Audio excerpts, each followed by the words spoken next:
Hi, I'm Chuck Fall, and I'm a member of Truth Action Project and a media activist. TAP is dedicated to calling out the big lies and small ones too. We speak truth to power and seek to educate about the problem of the government and corporations putting out false narratives. Please visit our website at truthactionproject.org and check out our extensive array of reports and click the subscribe button to get regular communications, and ultimately click on the donate button so TAP can build out an organization our country sorely needs. We are dedicated to speaking truth to power. The theme question for today with our guests is, what's the truth about money? What is the problem with our money supply and our money system? And what is the solution? Can Americans unite around liberating our money supply from the banking cartels? Going first in our roundtable event is Mike Zarzano, a member of the TAP board and a strong proponent for monetary reforms based on constitutional principles. Rita Jacobs and Howard Switzer are co-chairs of the Monetary and Banking Reform Committee in the Green Party. And Chris Steiner, who will be joining us shortly, is also a TAP board member and a media activist from TheLiberationStation Radio. And I, Chuck Fall, your host, as mentioned, I'm a TAP board member as well. I consider myself foremost to be a media activist advancing truth politics. Today, we're going to start with Mike Z. You're going to share your screen and you're going to read a quote. And then every participant their goal is to give us a 5 to 6 minute elevator speech on the questions of what's the truth about money, what's the problem with our money, and what's the solution, and can we build a unity movement around reforming our monetary supply. So, Mike Z, the ball is in your court. Please share. All right. Hello, everyone. My name is Mike Zarzano, and I'm going to share on the screen a quote by Thomas Jefferson. Quotation comes from Monticello.org. If the American people ever allow private banks to control the issue of their currency, first by inflation, then by deflation, the banks and corporations that will grow up around them will deprive the people of all property until their children wake up homeless on the continent their fathers conquered. He also went on to say, I believe that banking institutions are more dangerous to our liberties than standing armies. So folks, that is a very important statement by Thomas Jefferson that clearly states the situation that we're in today. The truth of the matter of our monetary system, it has been weaponized against we the people. It is such as a nuclear weapon against we the people in our society. And throughout the ages of our country, many great leaders have resisted this monetary banking system that we now call the Federal Reserve, which is not federal, and it has no reserves, which many have said in the past. And the problem is, first we need to identify the perpetrators. And unfortunately, these perpetrators that are involved in this banking system conspiracy also have huge assets within all facets of commerce, such as the system of Hollywood. Mass communications has become a weapon of mass distraction, and it has deceived the people on a scale that is numbering in the multi-millions throughout our country. Hollywood has been weaponized just as the banking system.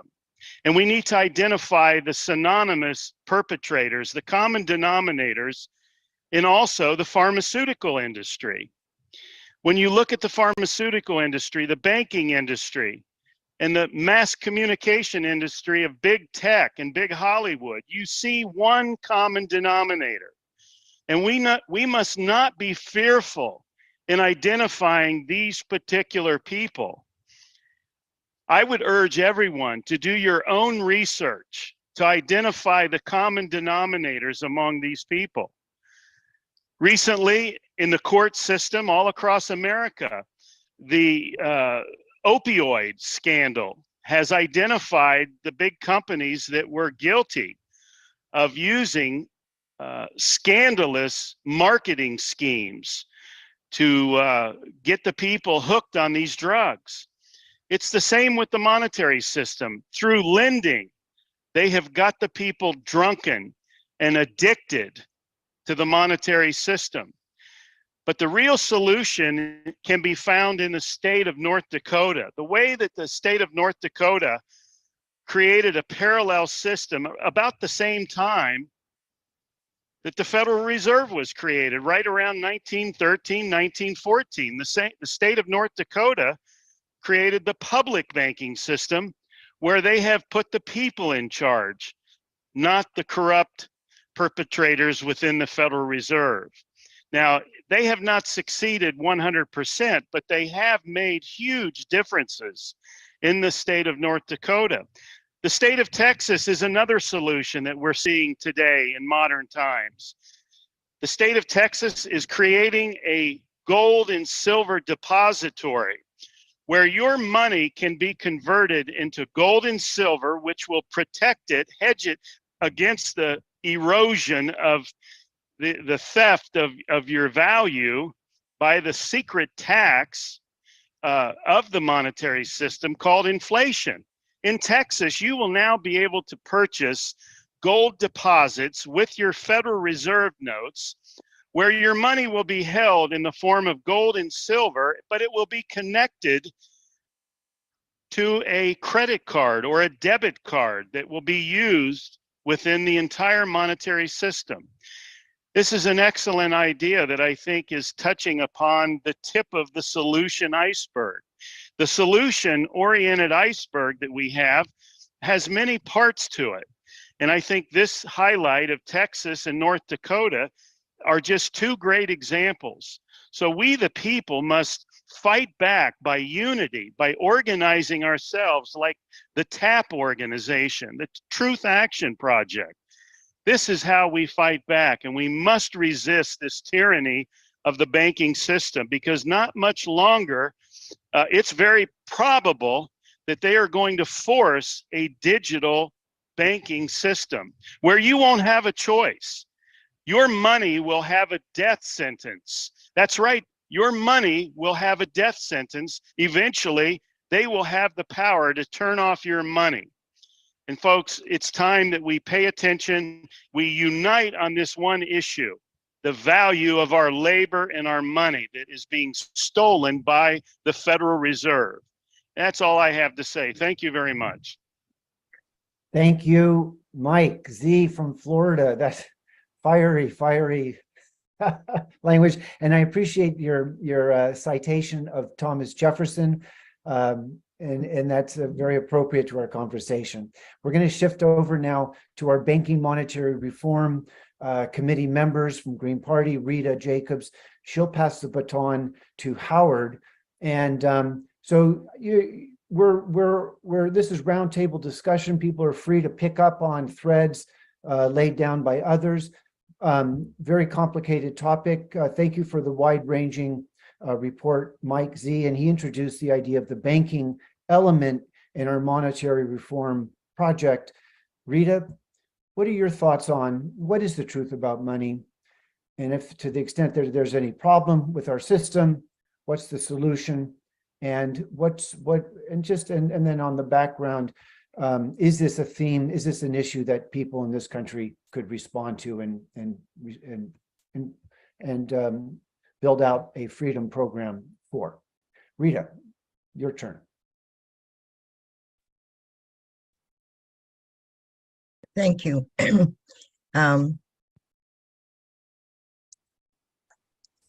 First of all, I want to explain that the mission of our committee at the Green Party, that is the Banking and Monetary Reform Committee, is to educate both our party members and the public about the issue of the money and the need for reform.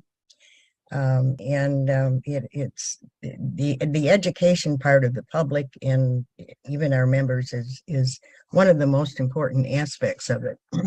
And it's also the most difficult thing to do because people have, first of all, they don't understand the monetary system. They don't understand how pervasive their power is and how important it is that we do something about it. And people, they don't like to talk about money. So we have a lot of difficulty in getting through to people. We also, part of our mission is also to put out press releases on important topics. And we have a problem even of getting those through our media committee because not everybody understands what we're trying to say. So anyway, that's one of our biggest problems that we face is educating people. Actually, the system we have is unsustainable. It's built on debt with compound interest that continues to accrue and onto infinity.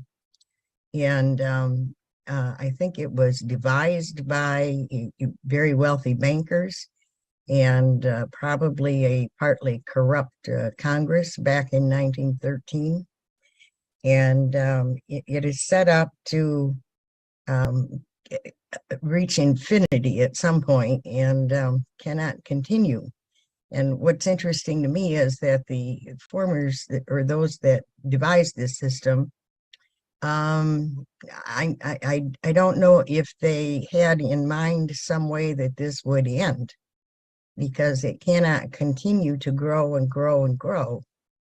And I think right now we're at a point where we may be finding out how it will end because it's no longer sustainable. The money is all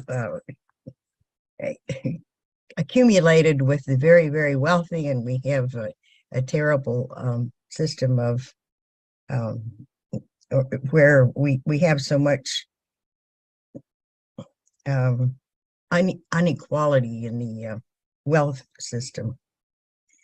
And the big money shapes the perception of the public about the things that are going on around them.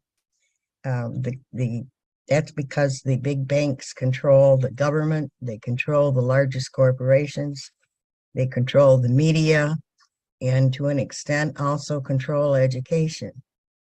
And if you look around, you can see that those who should be knowing about the monetary system know absolutely nothing about it. And that is really a big lack in our education system. The other thing the big banks do is help to select the president's cabinet members. And to give you a good example of how they do that, after the crash in 2008, when President Obama took office, Citibank actually selected almost all of his cabinet members. And you will note that there were no bankers prosecuted after that big crash, even though it was the biggest widespread fraud, I think, in the history of the world. This reason being that when they selected the cabinet members for Obama, two of the Attorney General and the Secretary of Treasury were both lawyers that worked for the law firm that represented all of the big banks on Wall Street. So they put their own people in as cabinet members, and that's how they influence regulations and make sure that their own people don't get prosecuted. And I should say there was one person prosecuted after that crash, but he was actually sacrificed by his own bank that filed a complaint against their own employee, and he was prosecuted on a criminal charge. He's an American citizen working for a Swiss bank in a London branch. So it didn't really make any news anywhere that I know about. So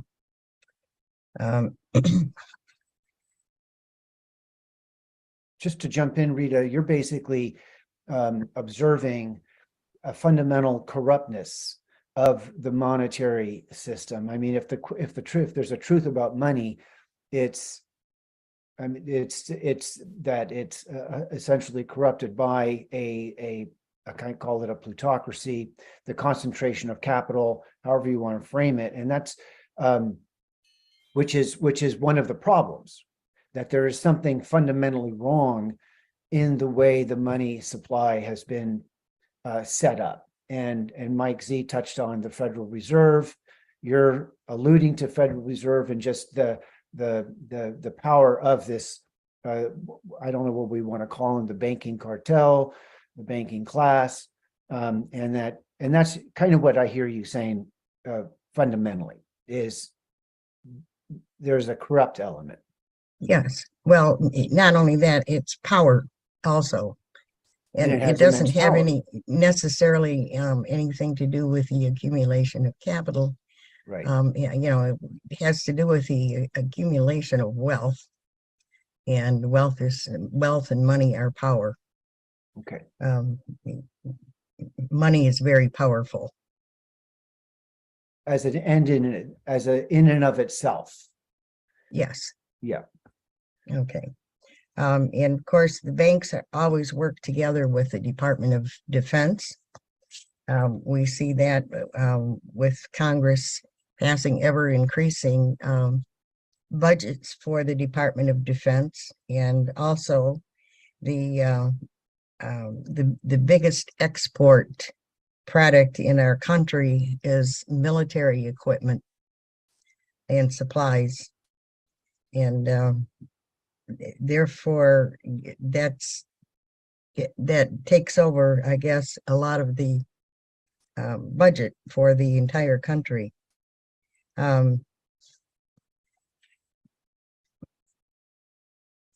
also they even had influence during this COVID pandemic.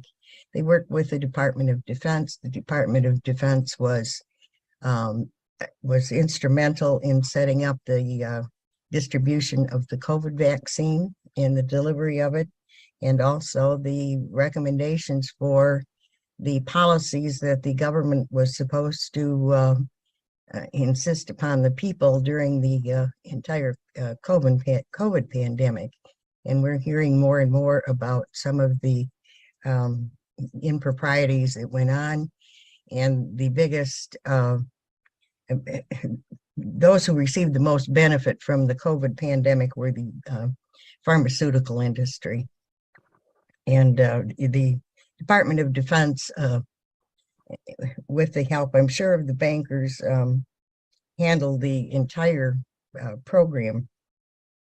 The other thing I wanted to mention is the bankruptcy rate that we have in the U.S.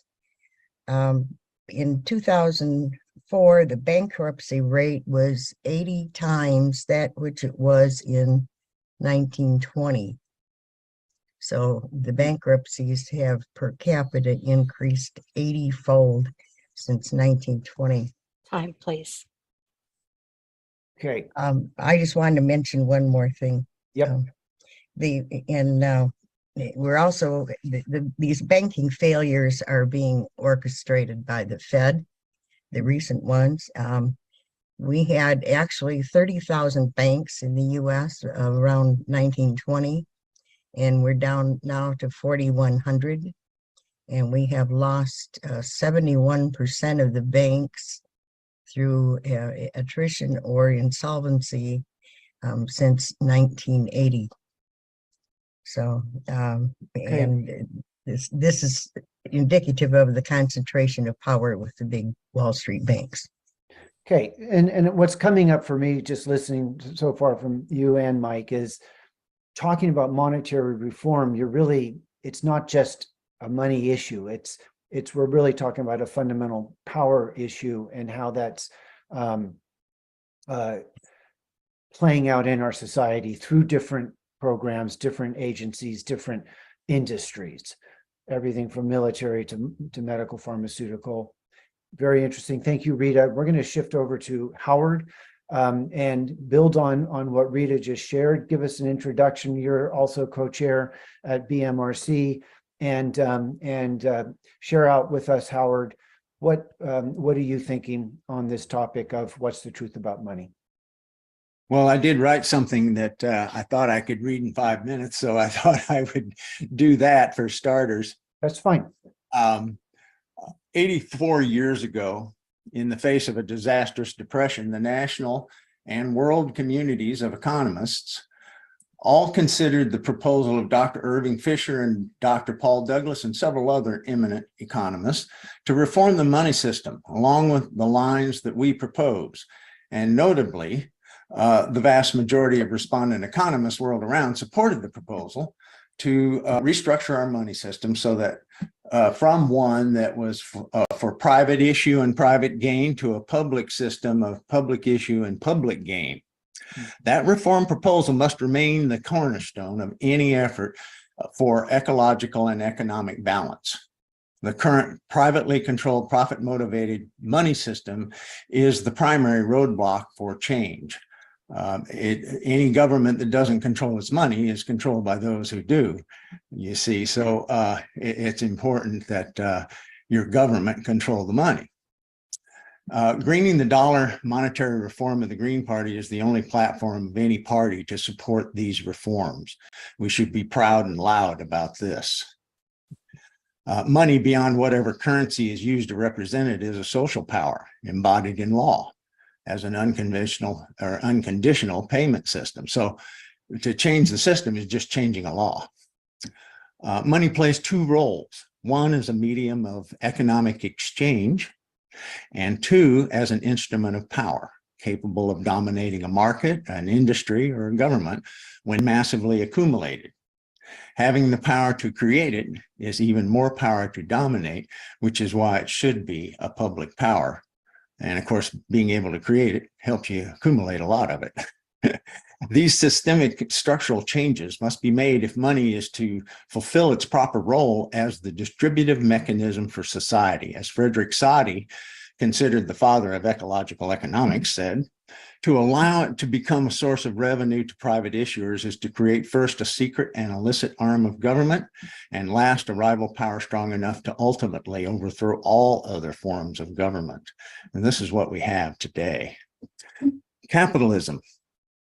I want to talk about capitalism. We haven't mentioned it, but capitalism from Wikipedia began as a French word, capitalisme, and it was used initially just to refer to the system of war finance, or the practice of borrowing large amounts of money to fund the costs of war.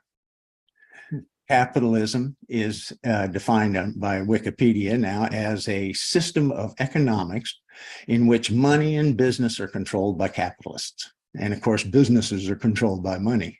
So the capitalists control it. War debt was in fact how the capitalists got nations to hand over their monetary systems to the banking system, which they dominate. So capitalism dominates the ownership of the means of production, exploits Earth's resources and labor, concentrates wealth, creates inequity, drives destructive growth, predatory competition, and more. That is what capitalism does. But what is capitalism? Okay, well, first let's look at the word. What does it literally mean? Capitalism equals capital, which equals money, and ism, which equals system. So it is the money system. It is the central feature and source of awesome power for capitalism, for the capitalists to have capitalism. It's the debt-based private global monetary system they own and operate through global banking system. Capitalism is often wrongly conflated with free enterprise and free markets, but capitalism assures that these are not free. This is because capitalism is a debt parasite on the back of free enterprise, making every household, business, and government in the world in debt and dependent on the banking system. There's far more debt than there is money. Why? Well, the Bible explains. The rich rule over the poor, and the borrower is slave to the lender. So we should be able to get the Christians on board, right? Anyway, the legislation to do this is already written and vetted by the Office of Legislative Counsel and introduced in 2011 by Dennis Kucinich, and it's the Green Party's platform. We just need a movement to elect a Congress willing to act in the public interest. And I think it's an issue that can be framed to attract people from all sides because it ends the systemic concentration of wealth to the wealthiest. It stabilizes the economy by eliminating the bank-driven boom-bust cycle. So we have a steady state economy. No more of those depressions and recessions. Because what happens then when all the loans start defaulting is it becomes this massive transfer of wealth as the bankers pick up the collateral that secured those loans, and they pick it up for nothing. So it's, or pennies on the dollar anyway, and it sets the economy on an income basis instead of a debt basis. Very important, obviously. And it would empower Congress to serve the people, making money political again, because money controls public policy. Money should be a public function, not a private privilege. Is that my 5 minutes, Trina? Howard, that was wonderful. You covered. Yes, sir. You timed it perfect.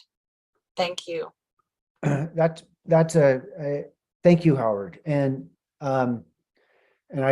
so let's move on to Chris Steiner, and he's also a TAP board member, radio media activist, proponent for speaking truth to power and empowering people to speak to their community radio stations. Chris is going to talk about in a concrete way about reforms, currency reform that could show up in our communities.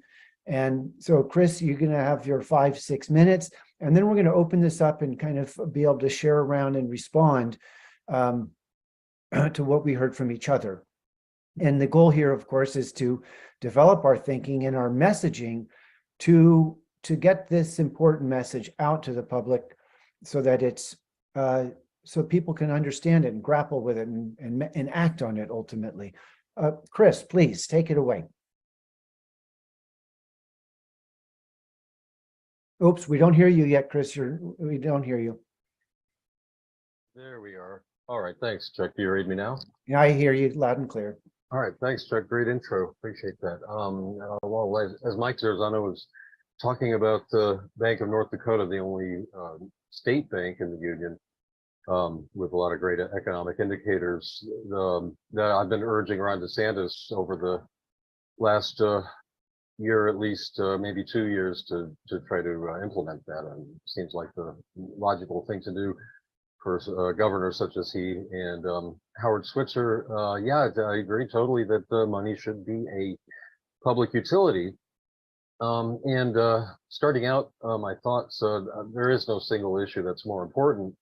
If someone doesn't have the money, the time, the energy, or the health, they won't be motivated to take appropriate action, or more likely self-destructive behavior when they're presented with these ruthless truths we face. And I know I could do better in this area. So that's what I want to inspire others through, as my show's slogan starts out, here's to your health, personally, economically, and ecologically. Those are the three items I think we need to focus on the most. Those are the three attack vectors of highest priority, I think, for the very nefarious elite. Now, not everyone has enough money, but everyone has enough, the same amount of time. And because human productivity is virtually unlimited, it's limited only by time and technological innovation. An economy's supply of currency should not be limited by any commodity or even a basket of commodities, lest we restrict our productivity, our beautiful potential creativity be sapped by the bankster gangsters. Large amounts of commodities like precious metals can be dumped on the markets, lowering prices, allowing them to be bought back in higher quantities. And as technology increases, so should our standards of living. But the opposite is happening, especially for those participating exclusively in usurious rigged economies. And you can see that our economy is rigged in so many different ways. I think the primary ways, when it's spelled out in the Federal Reserve branch of Chicago publication, Modern Money Mechanics, where it says that when you apply for a loan through one of these member banks, like Bank of America, JP Morgan, Chase, Citigroup, Wells Fargo, say a home loan, car loan, or student loan, then you're giving them permission, you're giving the Federal Reserve permission to issue the principal into circulation. And of course, by loaning you that money, those funds, but they never issue the interest. So it's impossible for everyone to pay back principal plus interest, causing bankruptcies, foreclosures, ruined credit, and destroyed lives. For so many, the economic crash has happened already, costing health and life. So don't wait for politicians to reform economics. Instead, promote and participate in equitable commerce media like community currencies. My favorite, because they're tangible, is the primary reason. Time banks, barter networks, cooperatives, swap shops, and sort of as a side note, community gardens where you can buy, sell, trade, plant seeds, cuttings, knowledge, and food. With these, defeat usury, ensure abundance, afford premium quality services and heirloom quality goods, allow more time for civic involvement, encourage patient conversation, trend towards a gifting society. By so fertilizing patient conversation, more progress is to be had than by trying to educate on any other issue, showing we can find more and more time to cultivate ourselves and our civilizations. Whipping the money changers with minimal physical conflict, we can cease feeding the beasts, proving we are not dependent, exiting the rusting plantation. And I don't know what my time is, so stop me. I have a few other comments to make, like inflation and deflation both cause prices to rise. You have about 2 more minutes, Chris, so Thanks. keep going. You're welcome. Talk about inflation. Please do. Give us, keep going. Go, share a couple more highlights. Folks see prices rising, and yeah, there is certainly inflation, I think now, though it's often hard to tell, but I'll give you some signs. Both inflation and deflation cause prices to rise. That's the first thing to take note of. Signs of inflation are scarcity of goods, the average person, in contrast to the Federal Reserve member banks with abundant currency and credit and bills of increasingly higher denominations. In inflation and hyperinflation, most folks are flush with cash and credit, so will go out buying as much as possible before prices rise again, thus resulting in empty store shelves. And I can show an article from Business Insider here, share my screen, 10 hyperinflationary stories of 20th century, March 19th, 2011, goes through a lot of great incidents. And I'll just scroll through that. You can see various different countries. During deflation, folks can't afford basic necessities due to lack of currency and credit, so you have full store shelves. As we see in the present state of engineered scarcity of currency and credit, they have become more prized, causing prices to rise. If the genocidal Fed, and I say genocide because the definition of genocide is mass enslavement or mass murder. If the genocidal Fed is inflating the circulation of currency and credit as they claim, while the Fed member banks withhold lending, the effect on Main Street is deflation. Claiming to inflate the economy, the Fed is inspiring market confidence, which is further bolstered by the President's Working Group on Financial Markets, also known as the Funds Protection Team, to make the markets look better than they actually perform, encouraging spending on non-essential luxury items. The Fed may very well be inflating the economy, but only by pumping up the markets to inspire market confidence too. During the 1990s, it appears we had inflation, but during deflationary periods, the Fed is gobbling up collateralized real property, as happened during all past privately owned national bank-induced deflationary periods. Last, and usury can be committed with any form of currency, as with gold-backed currency in the 1920s. That's when we had the Depression, remember, 1929. helping initiate the last Great Depression, the prohibition of usury is common to and deemed a mortal sin by the Torah, referred to as nashak or snake bite, also by the Quran as riba and the Christian Bible. Preachers not denouncing usurers ought to be reminded, if only to mend misperceived division among these scriptures and bring awareness to such an urgent common cause. And lastly, It's good. just as you can understand, they can, as was mentioned, they can choose not to only to fund the DoD, but whatever other kind of industries they want to, when they issue their loans or choose to foreclose maybe prematurely. So that's I've got a lot more notes, I'm sure, for us to chat about. Thank you. Thank you. So thank you, Chris. Go ahead and unshare your screen. And so we're going to open this up we can, people are going to free to respond. I'm going to actually kind of defer to Mike Z in a moment because he's on the clock. But I just want to observe, that Truth Action Project we're an educational organization. And you can donate to TAP and get a 501c3 tax deduction. But we're also acutely aware that, government lies to us. And it's lied from everything from, well, I was going to say JFK to 9/11 to now the COVID. And we were warned by Eisenhower of the military-industrial complex. So there's an awareness in the truth community that we aren't a free people, and to some extent we are shackled. And the image, the analogy or the allegory of Plato's cave is one that I think resonates for many of us in this movement. So money remains opaque. It remains a shadow on the wall. We really don't understand it, although we all use it, and we are all tending toward digital currencies. We use our debit cards, we use our Visa cards, and without much thought. And now what you all are representing is that we need to be thoughtful about this, and that we need to become aware that we are in effect renters. And this is something I think people understand. We understand when we rent a home or rent a property and pay our rent and so on, and to some extent envy those who purchase property and can afford to pay for their mortgage and get free from a mortgage, for example. I mean, so I think Chris Steiner introduced the idea of money as utility, as a public entity. And again, these are things people understand. I think we also understand that we've entered $1 trillion of, I guess, public debt. And that's been represented as, on one hand, a drag on our economy. On the other hand, I've heard people say, oh, no problem.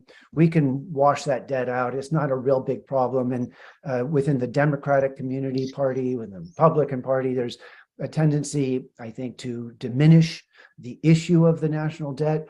So I'm just kind of rambled a little bit here. I'm going to let Mike Z, you've heard a lot. You've met some, Greens that are, I think, in the same camp as you around, the need for these reforms.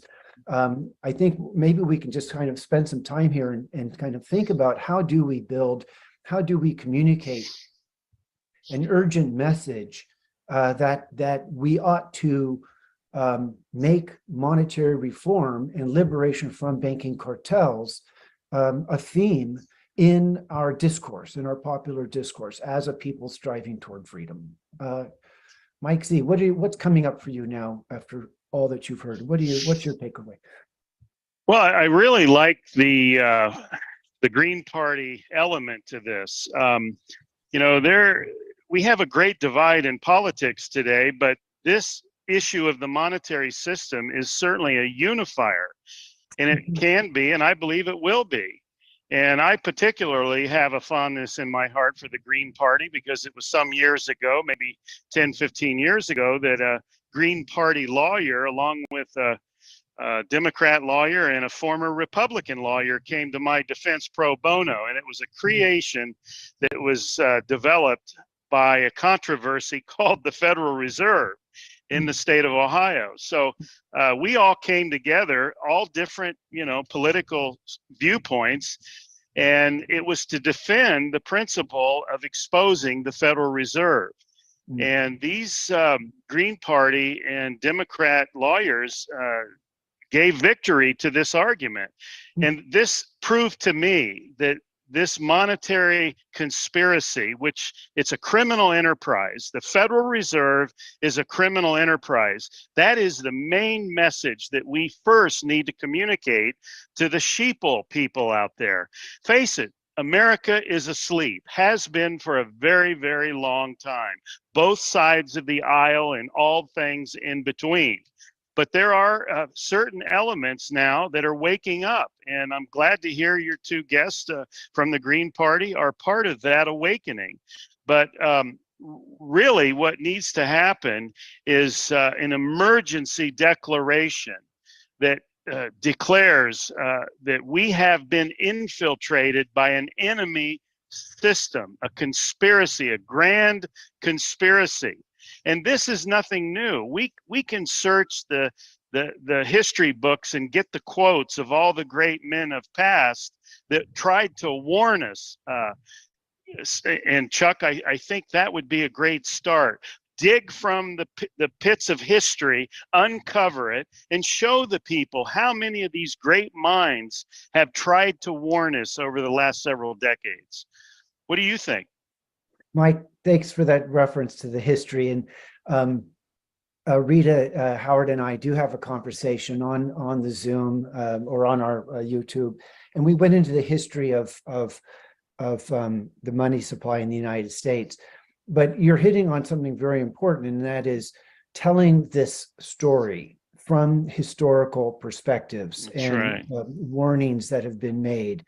And so maybe I'm going to loop back around to Chris Steiner, but I want to just jump straight into Howard, and because Howard is our Green Party historian on all of this. So Howard, would you just kind of respond to what you're hearing Mike Z say about the possibility for this issue unifying this country, and what are the obstacles? What do we, I mean, you've mentioned obstacles within the Green Party itself, that there's a resistance to jumping on this bandwagon, as it were. Howard, what are your thoughts right now after listening to what you've heard? Well, I agree that this is an issue that can unite all sides of the political spectrum, because this is about empowering the people. This is a democracy effort. I know there's some people think democracy is not such a good thing, but I think if it were a real thing, it would be a good thing. What we call democracy today is not at all real. So, but there was a couple of points that I wanted to point out on what Chris had said about the idea that the principle of the money is issued, but not the interest, right? The money for the interest. That is the mechanism for systemic growth. That's what drives the growth thing, because it creates the situation where the debt has to be paid, the interest has to be paid out of the principal of other people's loans. Right. And that's the only place where money comes from. So it has to come from someone else's principal. That means that somebody else is either losing or they're making more loans. And so that is the growth imperative right there, systemically. There's other factors, but that's a central one. Another point I thought was mentioned was the hyperinflation. A lot of times that's blamed on governments, but it's always driven by the banks. The governments are always blamed, and that's why the banks control the governments, so they can have the people blame the government. It's kind of like a fuse in between them and liability for them to blame the government. And so inflation is built into the system. Of course, if you look at ever since 1913, we've seen the purchasing power of the dollar go down to zero. And that's how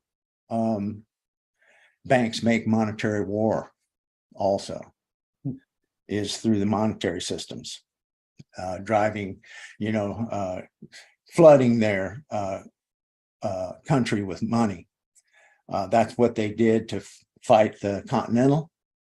There was Washington's troops captured wagon loads of Continentals coming in. Where did those come from?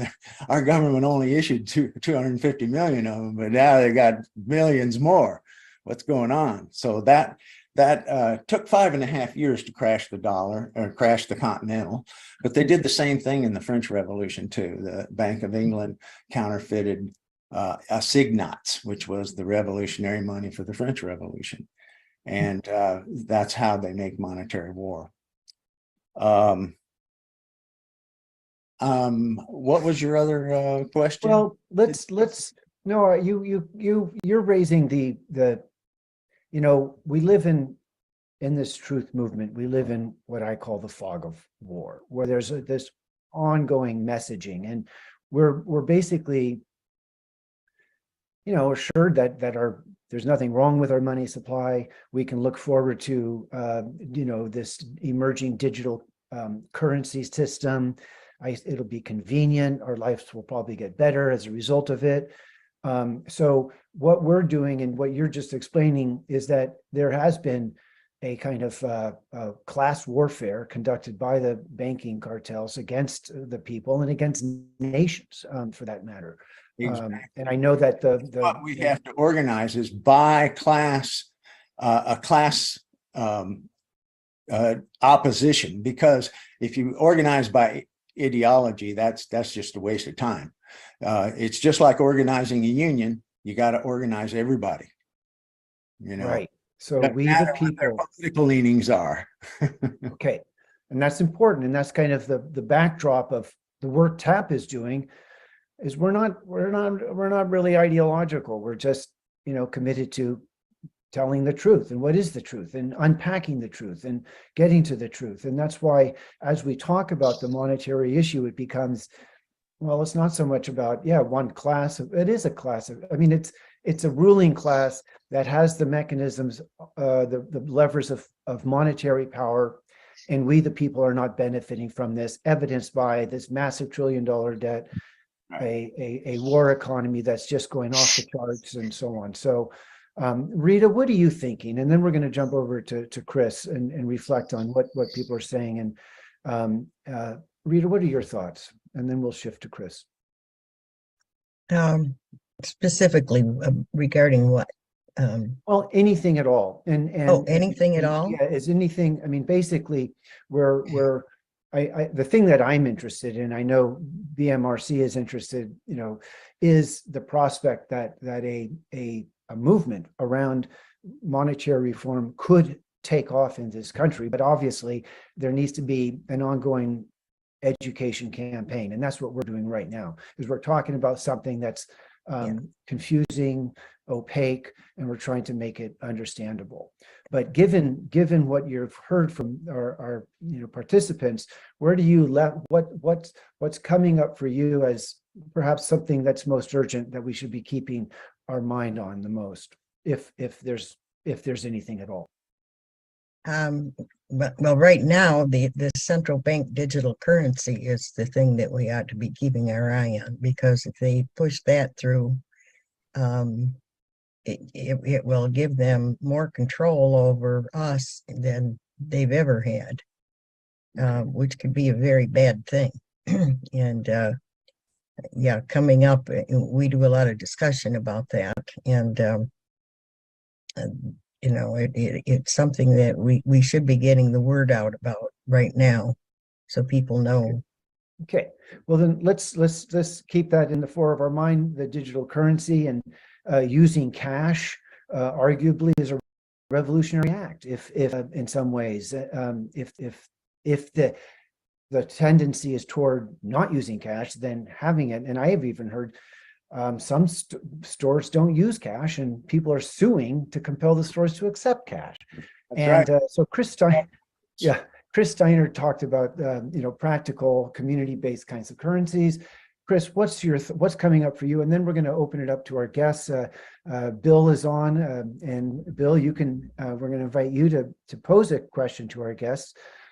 Chris, what are your thoughts after what you've heard? There is a desire for a unity movement around monetary reform. Maybe you have a thought on that. Where do we go with this? What are the next steps? And then we're going to go to Bill. Gotcha. Yeah, I got my thoughts lined up for that. But on the note of, well, if you don't want to accept a certain currency, and I'm going over my other computer, so I'm off screen for a moment to be able to share my screen of my blog where I won a court case in 1993, where I offered lawful money to the Dallas County Clerk of Court. She refused tender. The judge ruled that I discharged my obligation by just using the Uniform Commercial Code that says that when tender is a physical offering of payment, and when tender was refused, they discharged my obligation according to the Uniform Commercial Code 3-603, and it's in Florida statute 673.6031 for your information. That's also encoded in almost every state statute. UCC is, and the only other law I used, which has since been repealed, curiously, was Title 12 U.S. Code Section 152 that used to read the terms, quote, lawful money, end quote, and, quote, lawful money of the United States, end quote, shall be construed to mean gold and silver coin of the United States. And I had offered silver eagles, and the city attorney, county attorney, city clerk, county clerk, and a couple other suits and dresses came in at the final hearing. Unbeknownst to me, I felt threatened at first, but they all then admitted that they should have accepted payment, and the judge got them to say that they would accept payment in the future. They'd issue a written office policy to accept payment in the future. So folks want to go over to my website at TheLiberationStation.com and check out the blogs page, the Lawful Money blog. It's right there. So, and that brings up the central bank digital currency implications I mentioned on my show, as well as how do you refuse tender if it's digital currency. So another complaint I have is with Bitcoin, for instance, it's limited to 21 million. So again, if a currency isn't sustainable, if it's limited, because human productivity is virtually unlimited, it's limited only by time and technology. And go ahead. I just said, and resources. Yeah, good point. Absolutely. And how to unify us, some points I make calling into talk shows, that, for instance, here in this state, they're worried about books supposedly being banned, some controversy on that, but schools should teach more about slavery, I say. Present day slavery to the bankster gangsters, but of course teaching that would unite us against them. And rather than continuing on the course, so many folks ignoring their present day debt slavery should teach their children what they need to know about the slavery a century or more ago, and as well as today, so that they know what to recognize, as this show has been covering. And the shows that call for reparations for only blacks and no other ethnicity. They say, I let them know, I know what it's like to be a slave, do you? And to offer solutions like time banks and barter networks, cooperative swap shops. And I say, go ahead, self-segregate if you like. I have no problem with that. And I also point out, like in this area, Tampa Bay area, there are 2 time banks of which I know. There's imsbarter.com that covers the country that I know a lot of people have great luck with, including a guest on my show during the great recession, the too big to fail, too big to jail bankster gangster crisis 2008. I had on my show August 10th, 2020, a good friend who was struggling at the time, and now she runs a big business with her husband, Beacon Windows, over and Largo, but is through this barter network and another one, but mainly this one. Then there are cooperatives, swap shops you can find on Facebook, and you'll find a lot of chances to make wealth in a shorter length of time. So, you know, when you see that your productivity is going up, you're not going to be concerned about if somebody's not used your preferred pronoun. You'll just you'll feel good about yourself regardless. And also point out that we should acknowledge social programs are a steam valve to prevent revolution, as well as form dependency, a way of ensuring domestic tranquility, because we should all, as I said, have an increasing standard of living. You know, we all see that the water isn't fit to drink. Bottled water wouldn't be such a big business. That's another public utility, but it wouldn't be such a big business as bottled water if folks believe in the public utility of water. So I think those are my points that I've. Okay. Thank you, like that. thank you, Chris. Let's so we're actually shifting into a wrap up mode, and we're going to end our conversation. And I want to make an observation, but we're going to go to Bill. And Bill, I'm going to give you as an audience an opportunity to pose a question, and we can go around and respond. But this is a huge topic, and I guess I since becoming acquainted with the banking monetary reform movement project, it's kind of been elevated in my mind as an urgent theme and an urgent issue, and there's so much on the horizon that we're all dealing with as Americans, as a human population on the planet, and what's unfolding in our midst.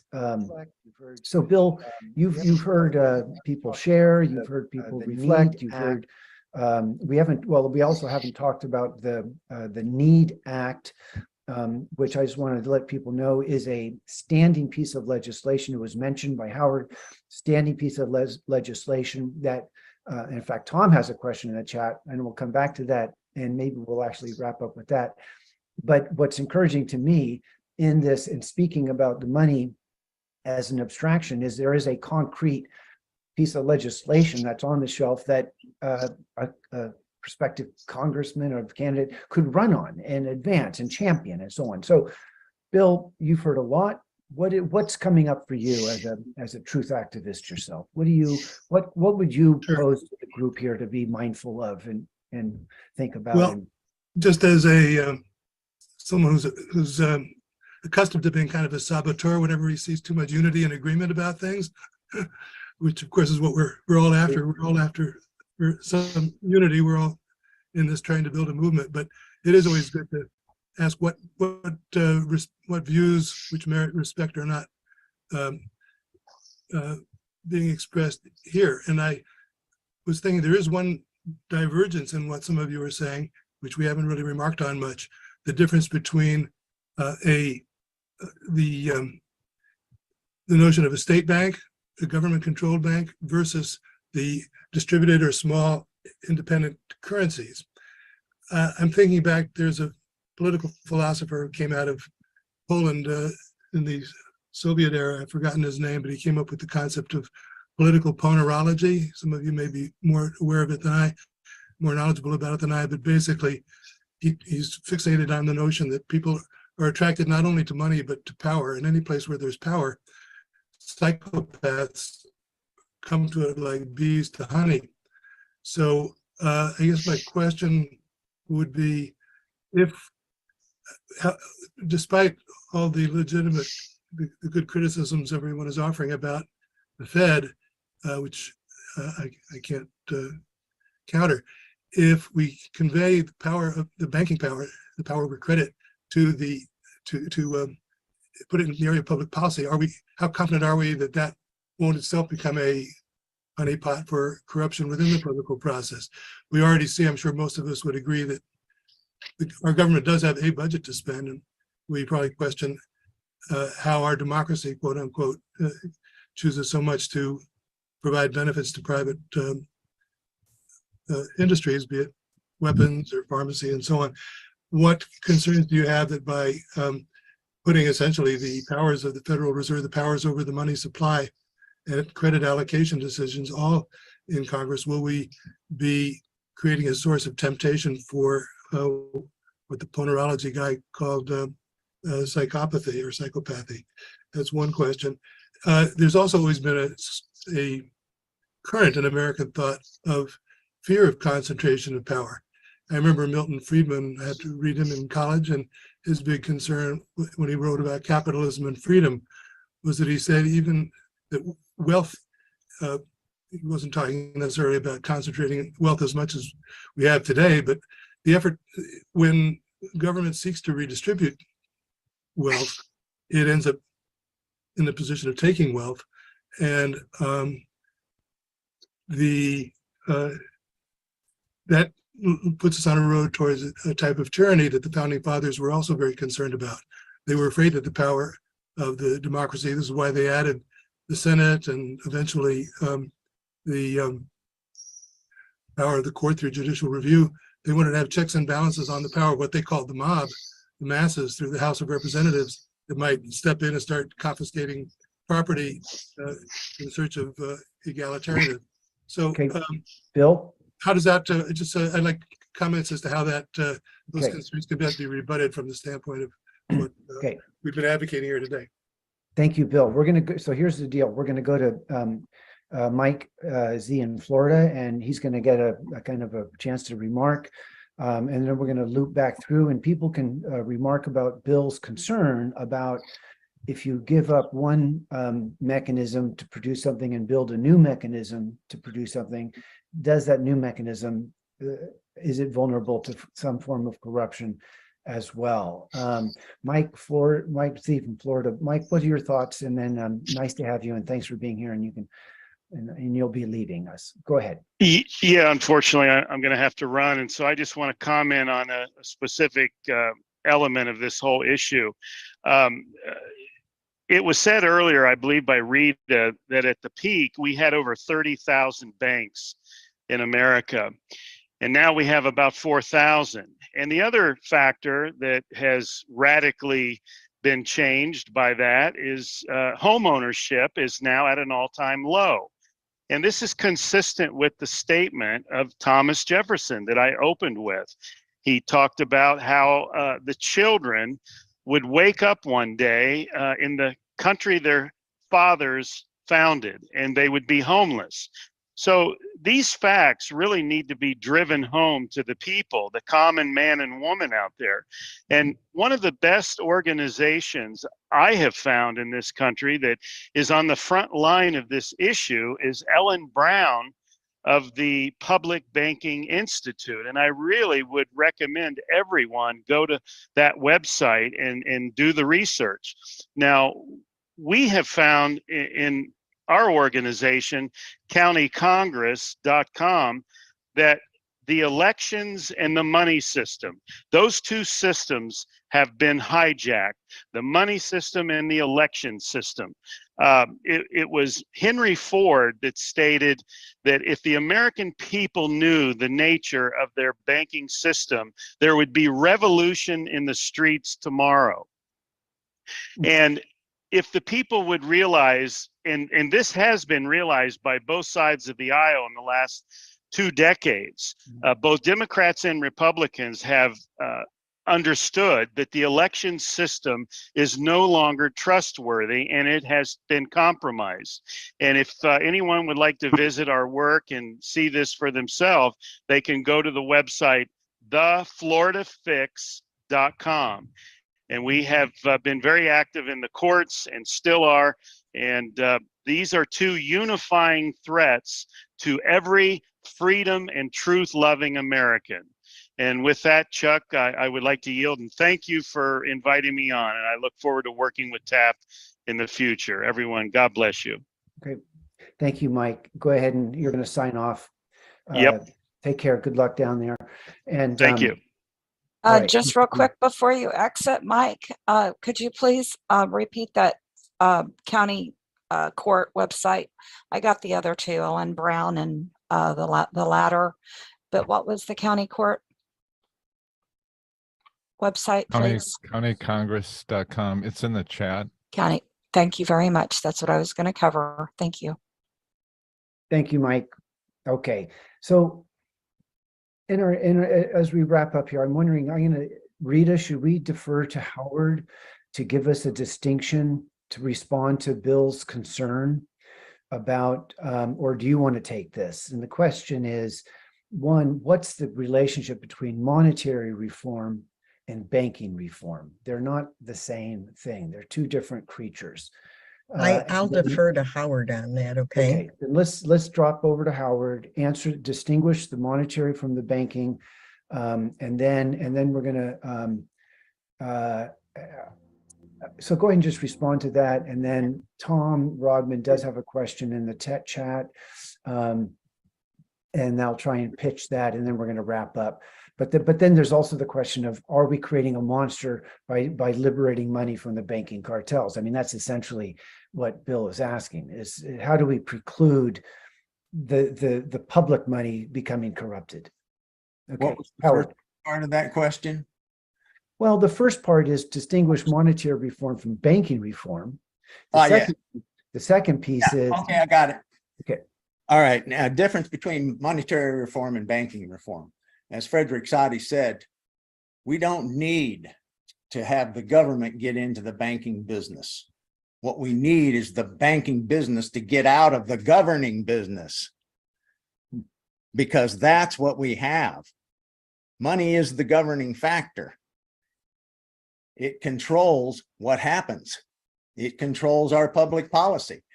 The Princeton study, if you are not familiar with it, showed that over 5 years, from 2009 to 2014, that the corporation spent $5.8 billion influencing Congress.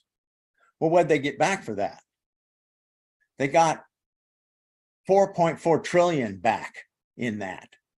That is 758 times their investment. And of course, the banks learned long ago that investment in government was their most profitable investment, because, and of course, it began with wars, which was, for profit. And again, that's what's going on today. And of course, the banks have controlled both sides of wars for a long time. And because they make money off of both sides. You can kind of see that going on in the Ukraine thing, because Russia's still selling oil to some of the people that are, they're still getting oil to Europe. They're still, it's all about the money, and the money controls what's going on. They can also control the narrative of what people believe and think about is going on. So and of course, to address your concern, Bill, is that obviously we need to elect a government that is our government, not their government. That means we got to vote against the money. And that's a hard thing to get people to do, because money is a hidden hand, so to speak. It can get people on board for somebody and not reveal what they're about. So it's real important for us to elect trustworthy people that are dedicated to the public interest in order to change this system. Now, how do we, that's a big movement, right? That's what that would take, is a big movement. Now, we talk about local currencies. I hear about local currencies. Now, public banks, I'm not saying public banks are bad. That'd be a good thing, especially with monetary reform. It'd be a very good thing, because it'd be a way to get money distributed to the people. But there's also that idea that, well, I lost that chain of thought there where I was going. Well, you were going to mention about currencies, local currencies, Howard. Oh, local currencies, yes. Now, right now, most local currencies are network currencies, right? And that's why they're not a threat, because a network currency takes a lot of work. It takes a lot of maintenance. It takes work to establish it, to build this network, and to maintain that network. Ask Paul Glover about that. He ran the local currency for a long time. Ithaca hours. Yeah, Ithaca hours. But you see, a successful local currency is issued by government, because again, money is a governing factor. Money is a government function, should be a government function. The fact that it's a private function, it means it's, yeah, they've captured not only all the corporations and industries. I mean, the Pujo Committee proved in 1912 that the bank controlled every industry in the country. Nothing's been done about that. And so they've been controlling every industry for a century, more than a century. But the local currency issued by government, there's an example of that happened during the depths of the Depression in Germany and Austria. And they were operating on Silvio Gesell's ideas. Now, Silvio Gesell's probably an economist you never heard of. That's because nobody ever talks about him. But Maynard Keynes and Irving Fisher both worshiped the guy, but they wouldn't implement his ideas because they were afraid of him. As Henry Simon said, you know, the big mistake is that people fear money and trust debt, which is really not a good thing. So, but what they did was they had a local government that there wasn't any money, right? It was in the depths of the Depression. And they had like 30% unemployment in their town. It was only 4,000 people in the town. And this was in Wurgl, Austria. Similar things happened in Germany. But I'll just focus on this one. In Wurgl, the mayor decided to start issuing currency because there wasn't any money. And there was, you know, so people couldn't do anything. And except, you know, barter trade and stuff like that. But that was very cumbersome and didn't work very well.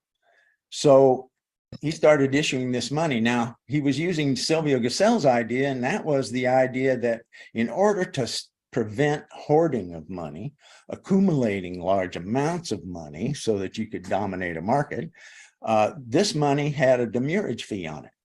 In other words, it lost 1% of its value every month. This was just enough at that time to keep things from being hoarded. And what that did was increase the velocity of circulation. So you could pay your local taxes in this currency, and the government, the city government, was doing things to fix the people up because they fixed the roads. They hired locals to fix the roads, to put in the sewer system, to extend the water system. They built a reservoir. They built a bridge. They fed everybody. They had a big soup kitchen that was just cranking out the food every day for people to eat during the noon hour. They reopened the factory. In other words, they did $2.5 million worth of public works in 15 months by issuing only $6,000. Now, this was all in So, Howard, I'm going to interrupt. That's roughly the thing. And that's because of the velocity of, in fact, people started paying their taxes in advance because they saw it coming back to them in such good ways. And so that was shut down by the central bank. After 15 months, they saw that going in hundreds of cities, not just in Austria and Germany, but all over the world, even in the United States, were trying to copy that system. We don't hear about it, right? You never heard of it, but that's true. It was in the newspapers back then. And Irving Fisher, who was one of the architects of the Chicago Plan and monetary reform back then, he even wrote a manual, which is available online today, on how to do that for local communities. Now, the problem with that, again, of course, is the power is at the top. And so they could shut that down if there's a successful local currency started like that. And that's why we're going for monetary reform. We need to topple the top, basically. Okay. We're gonna close out with this. It's an international thing. Excuse me. It's an international thing too. So that means every country needs to do it. Well, right now there is a group called IMMR, the International Movement for Monetary Reform. There's about 30 countries involved in it now, and they're all seeking monetary reform in their government to take the sovereignty back, basically take national sovereignty back so that resources and all of that can be for the people of those countries, not for export to everywhere else. One of the beautiful things of the pandemic, the lockdown did, was force China to start doing domestic production instead of export production. And that's what needs to happen in every country. Paradoxical. And so, so Howard, if I could just point out real quick, what you're saying, I think, is that we need to diversify or do what we can to maintain the rightful reins of legitimate economics, and I think that's an important point to make. There's another point of persuasion is that what could be more fascist for those who are of the Antifa or anti-fascist persuasion is that what could be more fascist, a country's currency and credit system that's owned by a privately owned corporation, and Title 12 of the U.S. Code of Federal 411 says that the Federal Reserve notes are actually obligations of the United States and shall be receivable by all national and member banks and Federal Reserve banks, and for all taxes, customs, and other public dues. They shall be redeemed in lawful money on demand at the Treasury Department of the United States in the city of Washington, District of Columbia, or at any Federal Reserve Bank. And that's pretty much, I've read the whole almost money's a federal law. Right. So yeah, get money out of government, and I think that the bankster gangsters, when we see that we're able to sustain, hold our footing, that economically and not be divided if we can unite on our ability to just live our lives. And I imagine one day that what would the bankster gangsters do, or the elite do, if one day they found that nobody was tuning in, and they weren't household names, they weren't the fuel of gossip all the time, and people found them too distasteful to talk about rather than being fearful of them. One thing that's exciting right now is that we're seeing like Brazil, Russia, China, and other countries are starting to trade in their own currencies. This is what needs to happen, and get rid of that US dollar being the international trade currency, and start nations start using their own currencies and working out deals with other countries to exchange that way. And that will undercut that central authority that's controlling the money through the dollar. Right, the petrodollar being propped up by violence, by the aggression. So we've gone an hour plus, and I think we're going to bring this to a close, and we're going to end our recording in a couple of seconds here. And I just want to make an observation. There's a question from Tom that's in the chat, and it's asking about the NEED Act necessarily creates a centralized monetary authority, and something to that effect. Howard, just touch on that. I mean, isn't that unavoidable? The government is going to issue currency, and this kind of goes back to Bill's concern about the tyranny of some agency. How do we what do you say about that? Well, obviously, democracy requires eternal vigilance. And so, but hooking the money up to the politics, that way, when you're electing somebody, they have the power to do something. Right now, we elect people because we think they're going to do something, but they don't have the power to do anything. So, that's a waste of time. Hook the money back up to the politics. Now they have the power to do something. So the people that you elect are responsible to you to do something. If they don't, then you elect somebody else. And so getting that power in government in the first place is going to be, that's where the big struggle is going to be. Okay, I think a big struggle is what we're up against here, and this is, we've just kind of touched the surface of a relatively complicated topic, but I think we're making it understandable. And I think one of the things that we do in the Truth Action Project and Truth Movement is to talk about the fog of war, the obfuscations, the big lies, and so this is all we have, is our voices, our First Amendment freedom rights. And that's what we're doing here today, is in fact creating an education opportunity to touch on something complicated. But I think it's going to become uncomplicated and understandable through the course of these discussions. And obviously there's room for more, and there's need for more. And so As I you want to say thank you all. Yeah, go ahead, Howard. 19th century understood this. Farmers in the 19th century understood this. That there was a tyranny of money. Right? Yes, and this is part of our education project, is to share the history, tell the stories, and then maybe TAP ends up becoming a leader in all of this to advance projects, conferences, and actual legislative runs for people that would lead on these kinds of reforms. So thank you all for being here today, and again, come visit TAP and check out what's our going on website, with the Zoom? what we're up to, and follow us on our social media and subscribe to our newsletter. Where I'm at, I have good Thank you very internet. much. I have space time.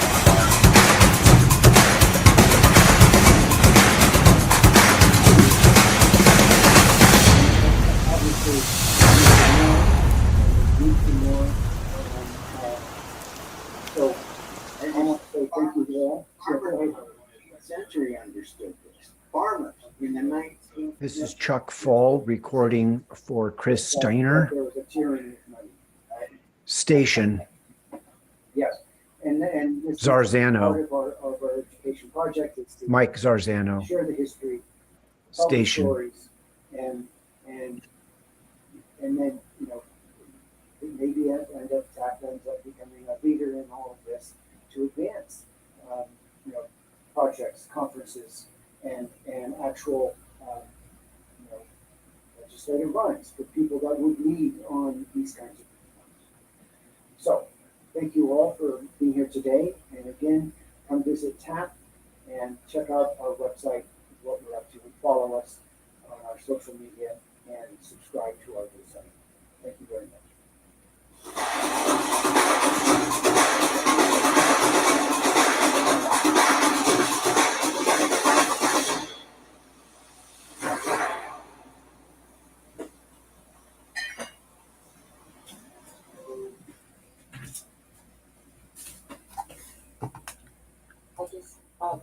This is Chuck Fall recording for Chris Steiner. Okay, and I think pardon me, I'm getting an echo on my end. Sorry there, folks. Am I coming through okay to you? All right.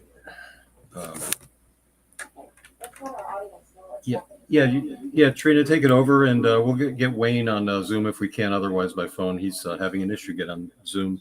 So take it from here, Trina. Okay, all right.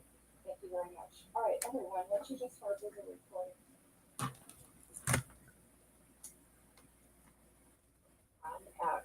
Doing a talk forum. So we wanted to replay that for everyone today and open it up then to a Q&A.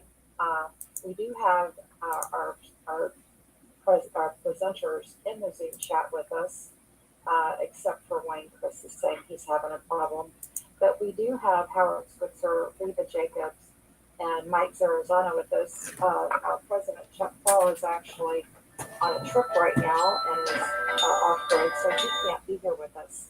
For this Hi, Wayne. Hold on just one second here. And Q&A we're going to have. But Chris and Mike will be leading the question and answer with Rita and Howard. So as soon as Chris is figuring out what he's doing on his end, we'll be taking it away with the Q&A. And we'd like to hear what everyone has to say about what you heard today. Okay. And then I would also like to mention, just a second, Chris, Uh-huh. I would just like to just mention briefly, real fast, before this Q&A, we will be holding a more informal discussion on a Friday night, August the 4th. It's called a campfire chat. You're more than welcome to return to continue the conversation, what we're not able to cover today. There is a lot to say about this topic, so we're really glad everyone is here. And Chris, are you ready now? Sorry there. Wayne's, yeah, we have Wayne with us, Wayne Walton, and I'm sorry, folks, for the audio issues here.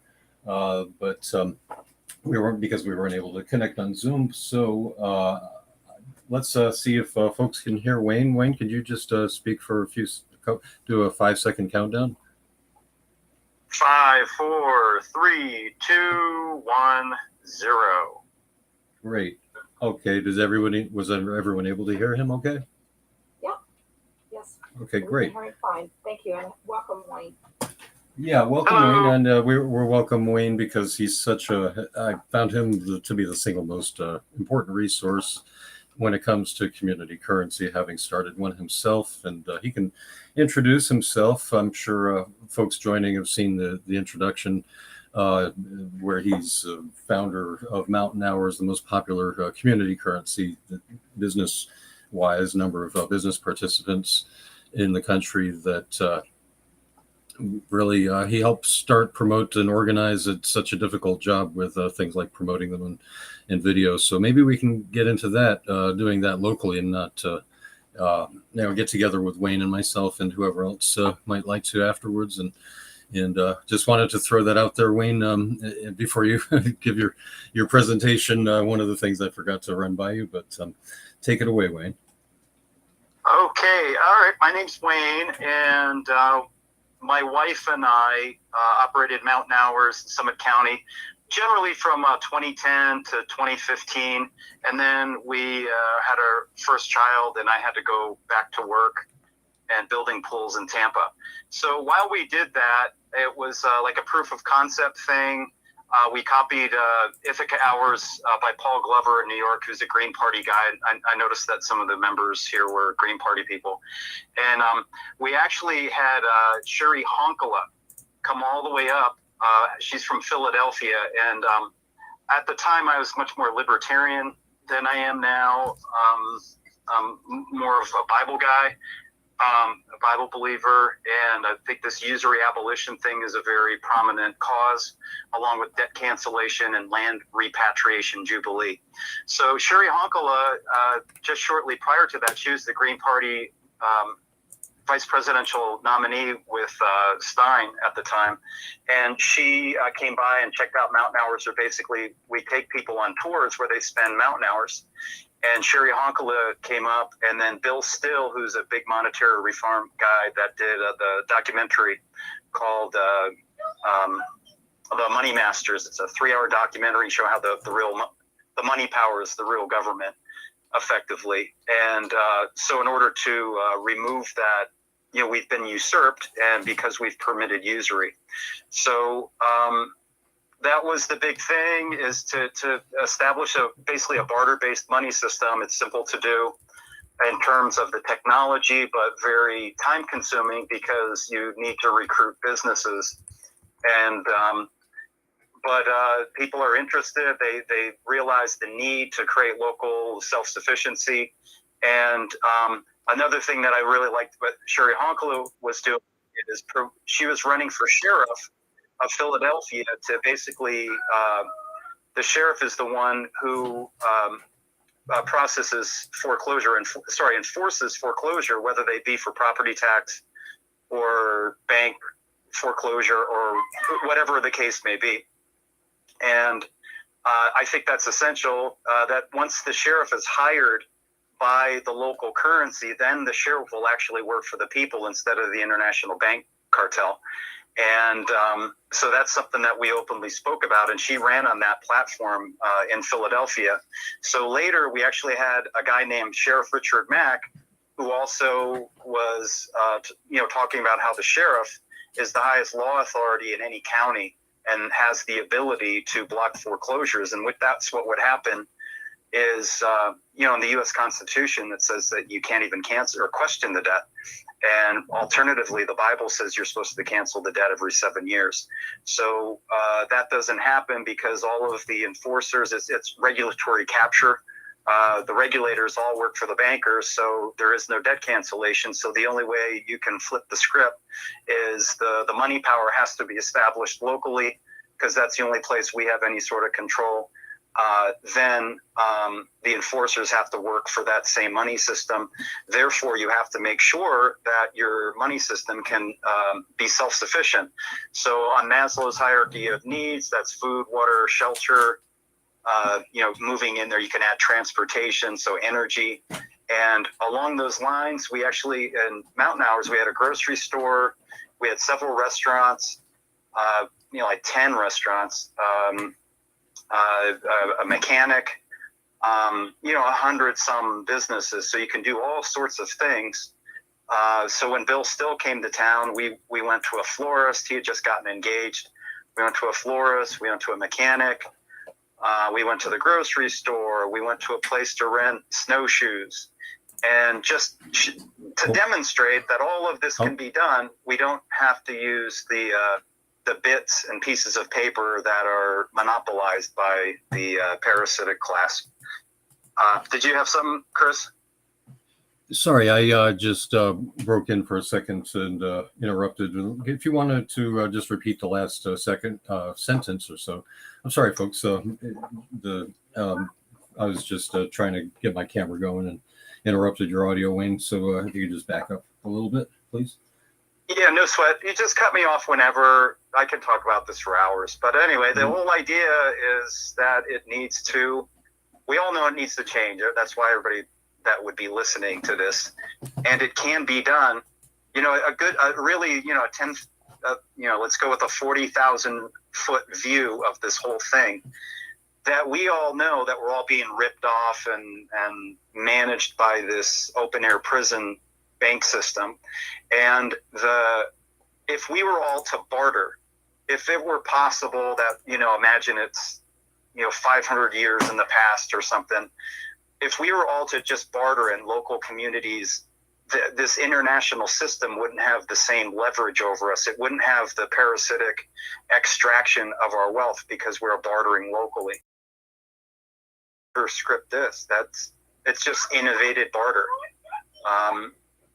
It's very simple. And so a website that I created to make it more for education is ourmoney.net, ourmoney.net.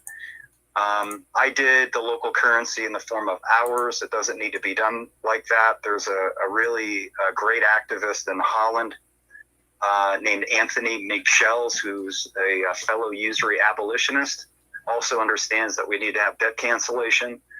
And he has an active usury-free money system that's both physical and digital in Holland, and it's called the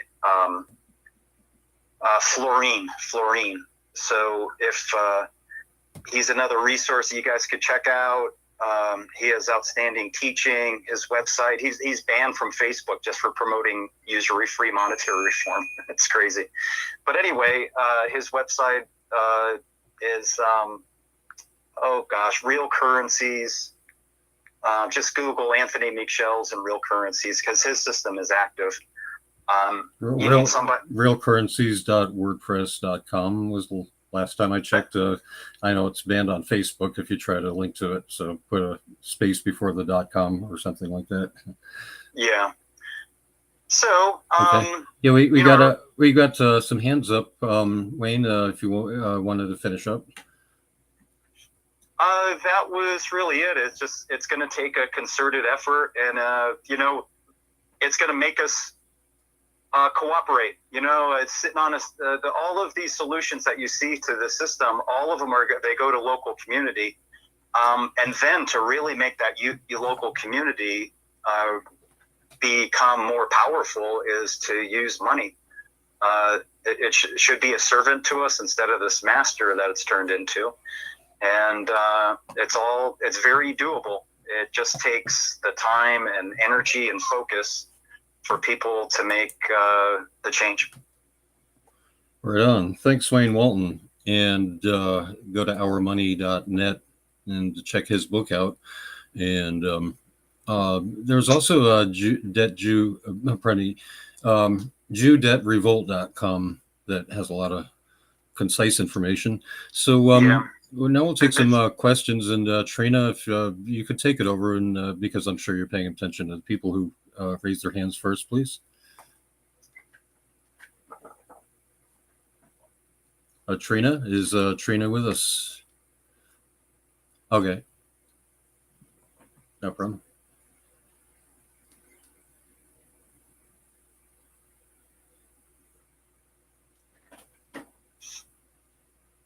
Oh, just a moment, Wayne. Let me make, here we go. Now Wayne can hear you. Go right ahead. Go ahead, Mr. Rita. Hi. In the video, I think we saw how well informed Howard is.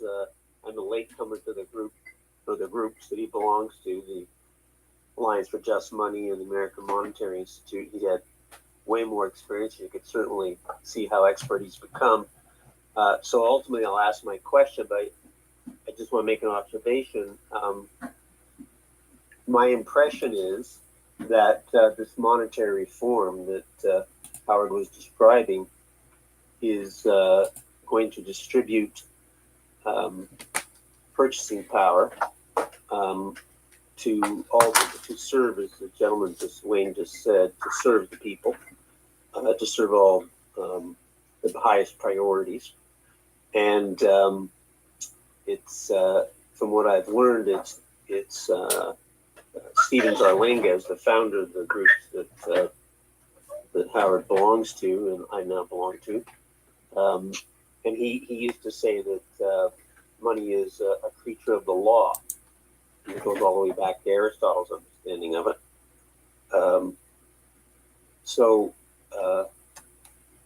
It's something that could be used, nationally. They are going. One of the proposals, I understand it, is to nationalize the Federal Reserve, make sure that it's working for the people, or bring it into the government and maybe give it another name, monetary authority. But it would be it'd be working for us, not the bankers. And there would be no. It wouldn't.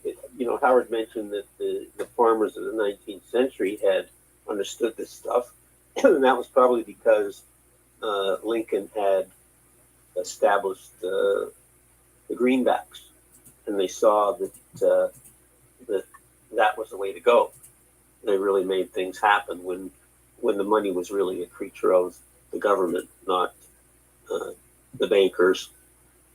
So my question would be, I think the very first gentleman said something about gold. I think it's some kind of banking idea with gold. And so my question for Howard is it true that the system you're advocating would not have gold, just like the greenbacks abandoned gold-backed money as well? Thanks, Howard.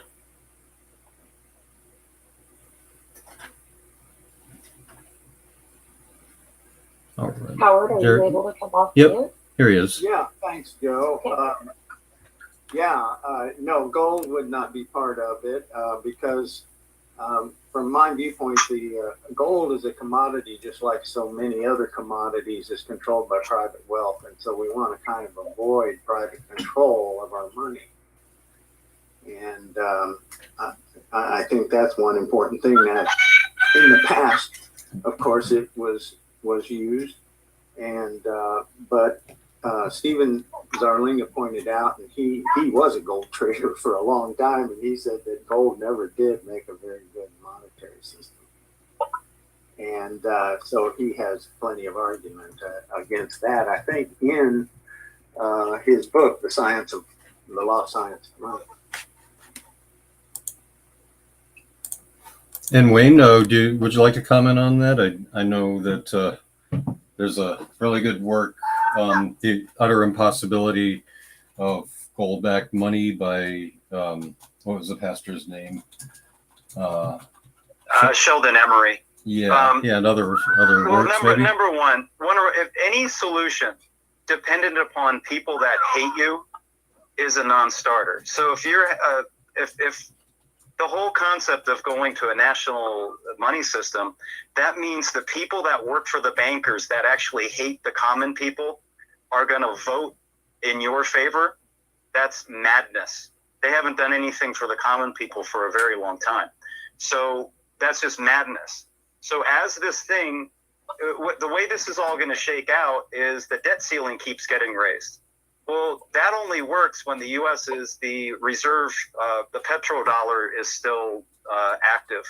When the East is already working on shifting away from that, which means that the U.S. won't be able to keep, continuously. There's one of two things that's going to happen: is the debt will no longer won't be sustainable. It is not payable. It's not sustainable. So when that thing collapses, that means the whole thing collapses. And we're gonna be similar to think of Argentina's economic collapse. They'll have national money, which will be extremely scarce, like the Great Depression. And during the Great Depression, there were 3,000 local currencies. In the Great Depression, just less than 100 years ago. That's when people were self-sufficient and not so dependent upon the federal government. Those people hate you. They're not going to help. They're not helping. They're making all the worst decisions. All right. So our future, the people that are going to survive all this are going to be locally self-sufficient. So put your money on local solutions. Hey, if I may, this is Mike Zarzano. I would like to comment on the issue of gold being involved in the solution. I would agree that the wealthy control the gold and the gold markets. However, those of us that aren't wealthy but just want to preserve our wealth by hedging it with gold, I think that the model that's being rolled out in Texas right now, it's being transformed as we speak.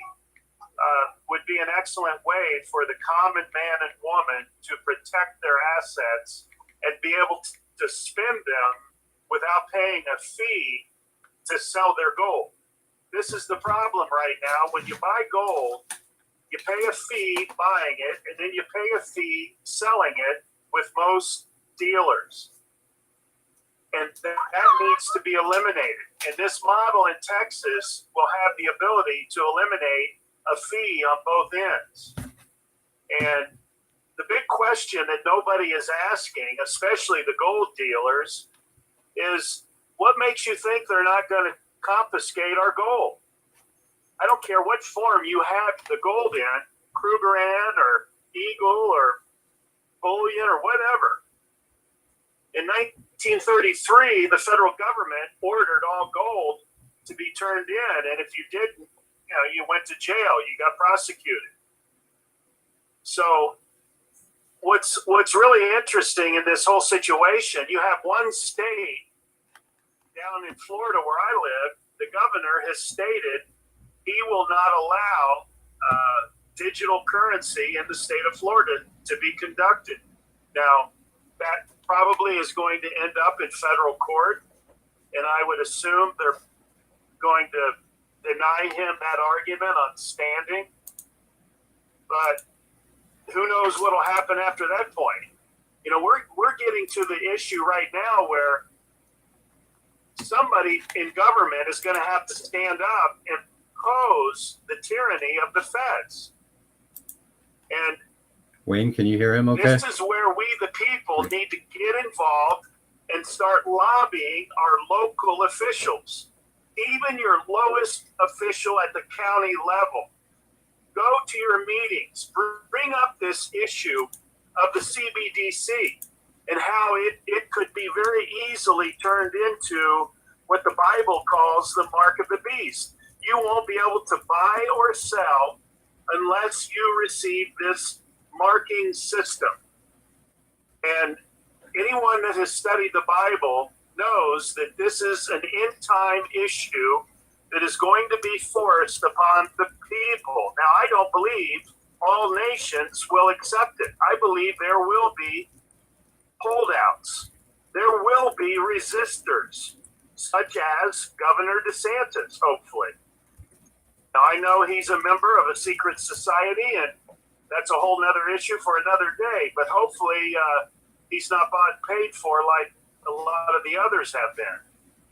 But this issue of gold being part of the remedy is true. Hold on, but Wayne. we can't base the new monetary system solely on gold. It needs to be a multi-commodity or multi-metal system, like a bimetal, gold and silver. And this was the big argument at the turn of the century. There was a famous speech gave by one of the presidential campaigners, and it was all about the Williams Jennings Bryan. Yes, Williams Jennings Bryan. That's right. I'll take you off speaker He now. was a Democrat, but he was a good Democrat at that time. And just to clarify for all the people listening, as a board member, I would like to state that this is not a Green Party organization. We are a multi-party organization. We have people involved from multiple sides of the aisle, in between, both sides, far left, far right, and in the middle. And this is what it's going to take. It's going to take unity among a cross-section of people. And this monetary issue has that very capability as a unifier to unite all people that want freedom and liberty and justice. And it really matters the most initially in your pocketbook. And that's right. I think the money changers in the Bible is the story that people need to get familiar with, how they were corrupting the monetary system even 2,000 years ago. Yeah, is that Chuck calling out there? No. Oh, someone interjected, but Wayne, Wayne, I think you had something. Wayne had something. Yes, we have 3 people with hands up. So, Wayne, if you could, you were going to say something briefly, and then we can take some more questions and comments. Go ahead, Wayne. Oh, sorry, Wayne. Here we go. There you start again. The politicians, even at the local levels, we've tried to just get fluoride out of the water. Regardless of how many people you have against fluoride, they still pass laws to include fluoride in the water. So my point is that they're bought and paid for at the local level, just like everywhere else, because it's the chain of money. We have to think of money more as a currency, like an electrical circuit. And this electrical circuit is dominated from an international standpoint, because that's why these international powers have so much sway even over the local community. So to have a true local community that's not usurped by the globalist system, you have to create a locally self-sufficient system where everything's sourced locally. You know what I mean? When this thing shuts down, everything that's coming from international sources is going to be in a free fall. You're not going to be able to eat, unless you're growing and neighbors that grow. That's where all this is going. They want, if you really look at this, they want gold and silver. They're going to move to a gold and silver system in the East, the BRICS nations, because that's part of, they expand the system with paper money, then they contract it with gold and silver. And that imposes severe austerity where the people become unable to pay their debts because they hate us. Repeat it after me. These people hate us. Don't rely on the politicians. Well, the greenback was issued by the government. What happened in the economy then was that people started paying off their debts, and businesses didn't have to borrow so much money to run their operations, and the bankers hated it. That's what happened. And that's why the Farmers Alliance and all the progressives of the late 19th century demanded more greenbacks, and they just never got it because the big money was controlling our government. So that's what we need to get. We need to break that bond. We need it by the law, because we gave it to them by the law. Our crooked Congress gave it to them. And so we need to straighten out our Congress. Yeah, and briefly, I just point out that any kind of law that's contrary to the Constitution without first, constitutional amendment that's needed is null and void. So we've been falling on, these banker notes without even an amendment that would be required. But they get away with it all the time, So let's move on to the people with hands up. I think in the order that we see on Zoom is the order in which they raise their hand. Trina, is that correct? It sure is. Thank you. All right. Go ahead, Mr. Schunbrun. Yeah, we'll have We'll David. go with Mr. Schunbrun, then Edward Brotherton, and then Mr. Polito again. Great. David Schrunbrun, please go right ahead. Thanks. I'd like to offer my truth here. I'm now in a post-activist period of my life. And all of my history seems to relate to your histories. I had lived in a community for 7 years in a back to the land effort. And then for 30 years, I've been a transportation activist in sustainable transportation. And I'm now pretty clear that I had been focused on seeing what needed to be done, but without having the ability to see what could be done. And those are two extremely different things. And I feel everything I've heard today has been about what should be done. I look at the monetary issues and I see a vastness of scale that I don't feel any of you has really appreciated in terms of the ability to actually implement the changes that you're seeking. The idea that you can get Congress to do anything, I think, is preposterous at this point. And so I would like to suggest that and one other thing. I can't imagine who would sit through an hour plus film on monetary policy. This is not something that can be made into a popular movement from my standpoint. And so what I see as important is what's up right now is the impending CBDC issuances. And this to me is the one thing that could be organized around, and to have a mass refusal to take up digital IDs.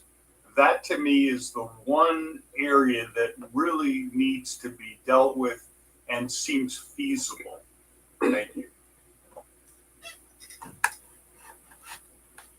Well, if I may, this is Mike. I would disagree that the monetary policy issue can't be used to form a popular movement. I totally disagree. I think it might have one of the strongest abilities to do just that. Once people are shown the impending threat that is about to hit their pocketbook, the threat of a global digital conspiracy to maintain control over everything they earn and put in their bank. Once the people understand that threat, it is real, it is here, and it is now. Once they understand that, I think it will catapult the common people into action. But there needs to be a vehicle that can do that can sustain it and maintain it. There needs to be organization, and that's what we're lacking. But I totally disagree. I know monetary policy is boring to most people, but once it becomes real in their pocket and the threat becomes real and they understand it, that's a game changer. I yield. Right. All right, Mike. And if you read all the stuff from the late 19th century, you find that they understood what this was about. People today. Yeah. All right, let's thanks so much for all the questions or the comments here that are coming in, and I'll get to what I see on this Facebook stream and the other comments here. And Let's go with Edward Brotherton first. yeah, we'll take everyone in the Zoom meeting who has their hands Yes. raised first, Yes. and then we can go to comments elsewhere. So let's go now, Edward Brotherton. What is it that's on your mind? Hey, everybody. First of all, can you hear me okay? Yes, Okay. loud and clear. Okay, great. First of all, I find that monetary policy to be absolutely fascinating. I am really popular at parties, let me tell you. But it's a subject actually I've been studying for about 20 years. And I will tell you that one of the most important things that people need to realize is they have to understand that there's actually two pillars to this equation. There's the power of the purse aspect, which is the monetary policy part, and then there's the power of the sword, which is the enforcement part. You have to have both pillars in place for it to work, because you cannot enforce policy without the power of the sword, and you cannot have the power of the sword without having the monetary policy in place. Number two, I sent an attachment of a report written by Harvard constitutional scholar Dr. Edwin Vieira, in case anybody knows who that is. He is probably the world-renowned expert on monetary powers and disabilities, the U.S. Constitution, and probably the authority on the subject, and has done more work on the subject than anybody on the planet that I know of. And he's written an 1,800-page book on the subject, just dealing with monetary issues and from a constitutional perspective. And what I do know is that most people don't even know what a dollar is as it relates to our Constitution. And if you don't know the basics, if you don't know what the monetary system is supposed to look like from a constitutional perspective, you cannot have a base by which to try to fix the problem. And I can get deep into this and actually provide some real solid solutions based on actual legislation that's already been drafted. That's been proposed to the state of New Hampshire, for example. The Secretary of Treasury signed off on it. And there was a way to actually implement a proper constitutional monetary policy based on the constitutional standard without actually destroying the economic system. Because one of the biggest problems you have to face is, okay, great, if you want to get rid of the Federal Reserve, what do you replace it with? And that's one of the biggest challenges. So what you have to do is create a dual monetary system, one based on the constitutional standard, the other based on the current system, and then have one phase out the other. So you would end up with a dual pricing structure with all goods and services, and then let the people dictate through the free market which money they want to use. And over time, that will begin to dictate which one has the most purchasing power, and that will dictate which one people want to use. And you can actually utilize modern technology to be able to facilitate the proper gold and silver standard by which we're supposed to be using. And if you want to change that, then you have to go through a constitutional amendment. But I'm more than happy to talk very, very deeply about this in later dates. I don't want to take up all of everyone's time. So there you go. All right, Edward, great, thanks. And I've been, as you've been speaking, I've been showing on the screen for the live stream viewers your comments in the chat room, as well as others folks joining us. And now we'll take Joe Polito. If you're ready, please go on right ahead with what's on your mind on monetary reform. Okay, two things I've learned from Howard's group is that the money, and this is, I guess, for Wayne, the money that would be issued through Howard's group would be debt-free money. That is, it wouldn't be through the private banks that always lend it out. This would be money to be issued directly like the greenbacks were. And the second item, there's a paper that I learned about from Alliance for Just Money called Money Creation by the Bank of England. And it turns out all the central banks have pretty much published the same paper. And they say that only about 3% of our money is cash. Obviously, if all our money was cash, the banks would have enormous vaults and they'd be enormous targets. and everybody keeps their money. Would keep most of their cash in the banks. So there's really no point in producing all that cash. People can just write checks based on what they've been credited. So most of our money is actually already digital. It's just there's a record of how much we got paid or how much we've earned or whatever, and it's almost all digital now. It's digital money produced by the banks and backed by the government, and that digital money is not programmed. So to address Mike's concern about CBDCs, we would just have to, if that's a concern, then all we have to do is keep the money unprogrammed. So there's not this ability to decide, what you're spending your money on or that kind of thing. And it would just be like it is now, only that digital money that we now have with our private banks would be coming from this monetary authority that Howard described earlier. So that's the way to prevent that kind of political abuse. And it also has been said by somebody who lectured to us, is that if you have to worry about governments abusing our money system, then you've got a lot more than that to worry about, because obviously they have access to all sorts of information now, which they could be abusing. And that doesn't seem to be happening. In fact, the United States seems to have a very robust legal system to protect people's rights and privacy. And so I don't think it's something we have to worry about, because, and the protection would be you don't make the money programmable that would be coming out. Howard, is that your understanding of those two issues? The money would be debt-free and most of our money is already digital? Right. Yeah, that's true. And it all hinges on getting that representation in government, which, of course, now money does all the representations. So we don't have a chance there. But an informed electorate, come on, people. We need to change our money system, because that's what's, if you make all your money debt, how are you going to pay off your debt, right? I mean, it means somebody has to lose, or the economy has to keep growing at an enormous rate.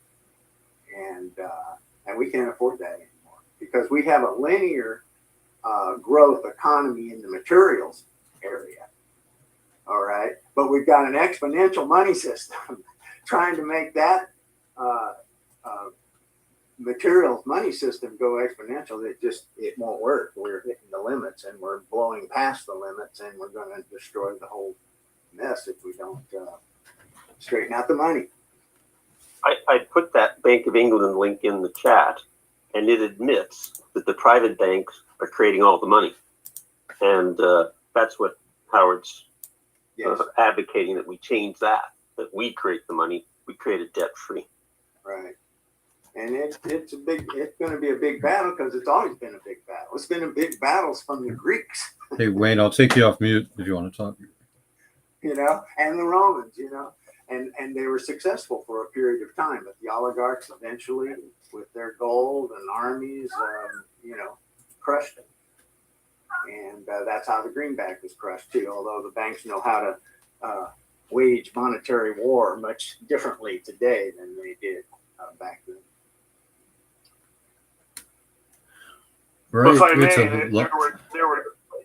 may, there were two instances in history when money was printed or was attempted to be printed, the greenbacks and then John Kennedy, and both of these men were killed.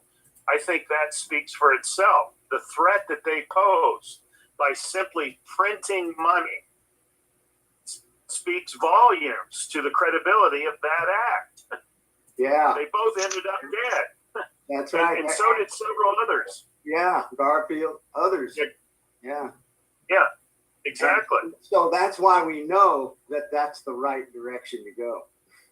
There you go. All right, let's take Sue now, please. Miss Peters. Hi, can you hear me? Yes, ma'am. Oh, great. I just want to add to what people have said. I think the focusing on the CBDC idea is good to mobilize people in the country about what's going on. But we have to have a strategy. And I'm a monetary reformer on the Green Party and a member of the American Monetary Institute. So I always go back to the history. From the history, you learn what works and what doesn't work. So I just want to add some facts I know about the Farmers Alliance and the whole greenback movement in the last half of the 19th century, because that was working. That was really threatening the power structure. And what they did was this. The first thing they said was, we can't use the media of our enemy because they'll take our message and twist it. So they created all these newspapers. They created what was called a people-to-people system to educate each other. They had at the top of their movement, and most of these people were farmers, and the people in the rural community that supported the farmers. And at the top of their movement, they had 40,000 local lecturers whose role it was in their community to educate the other farmers in what the monetary system was. So we have to keep this in mind. We can't go to the mainstream media. They'll twist it. And we have to have our own ways of communicating and educating our people. And the last thing I'll say is this. We have to be careful of people infiltrating. I came across, I'm a historian, I came across this article from 1894 in a banker's magazine. And this banker said, you know, the Farmers Alliance is getting too powerful. And he used these words, we have to infiltrate them. That's the word he used in 1894. So we have to be very careful that the message is very clear and not being distorted. Thank you. Do you have that article? Could you provide the source and the date? I will try to find it. It's on my machine somewhere. That's a really valuable piece of information. I would love to be able to get that from you. So could you stay in touch with one of the people at our organization? Yes. Mike, can you send me your connection? I'll just say here super quickly, Ms. Peters, if you want, you could send it to info@truthactionproject.org. If you come across it, you can email it and I'll certainly intercept it there. Info. Thank you, Trina. I want to get it down. Info@truthactionproject.org. Truthactionproject.org. Okay. Yes, and if anyone would ever want to contact a board member, you may do so at board@truthactionproject.com. Great, thank you. You're welcome. Thank you as well. Okay, I don't see any more hands up. So, but we're going to go till 6 p.m. is our cutoff time. We can always end earlier if everyone's out of steam, but if anyone has any other commentary they would like to add or contribute, please feel free. Hey, Trina, I wanted to ask something. Ed was on earlier. Ed, are you still on? Ed Brother? Sure am. I am. Yeah, Ed, are you still operating that great website? Are you still active in that? Which website? The one with all the different groups. I forget. You had handed it over to someone temporarily at one point. About WACLA? No. Yeah, it was the site that you had all the different groups and members, and it was state by state, county by county. That wasn't me. Oh, I thought that was you, Ed Brotherton. Sounds like a good idea. Okay. May I jump in, you guys? Yeah, Sure, go I ahead. yield. Okay. Go ahead. Okay, thank you, Mike. I wanted to take a question from the Facebook chat. This is directed to Miss Jacobs. Rita, Oh, yes, that was, are you that's willing to Art in take? Georgia. Art in Georgia, the listener of my show. Just want to say hi. Thanks, Art. That's, Okay. thanks for grabbing All that right. before me. So, You're welcome. Okay. The comment from Mr. Freeman, Rita, is you mentioned the law firm that represent the big Wall Street bankers. Are you talking about international law firm Hogan Lovells? Just want to clarify which law firm you were talking about. Over. I don't know the name of the law firm, okay? Okay, no The problem. information I had was from a video done by John Titus. And his Facebook page, his channel is Best Evidence. So I don't know the name of the law firm. Okay, all right. no problem. Then we have Thank you very Joe. much. Joe Polito would like to say something. Just raised his hand. Thank you. Something that's always troubled me, and perhaps the commodity money advocates on this webinar could address for me. Right now, there's about a money supply of about $20 trillion or $25 trillion in the United States, and that's about equal to the GDP. That always seems to be about the relationship. The amount of money equals the GDP. Now, I know there's more assets than that 1 year GDP, but that seems to handle the transactions for the year. So, and I guess worldwide that would be about 100 trillion. And my question is, that would be an enormous accumulation of gold or precious metals to mine and store and process, and tremendous number of people in that activity over the years, accumulating such an extraordinary amount of precious metals. To me, it just doesn't seem possible that we could allocate that many resources to digging up rocks in the ground and storing them. I mean, it just sounds like a tremendous waste of time and energy and human talent and employment and everything else. Am I way off base there? I mean, what am I not seeing? Thanks to whoever of the advocates can answer that question. Well, how about Wayne? I think Wayne might have an answer. Wayne Walton on the lack of gold and silver mines in the original 13 colonies as well.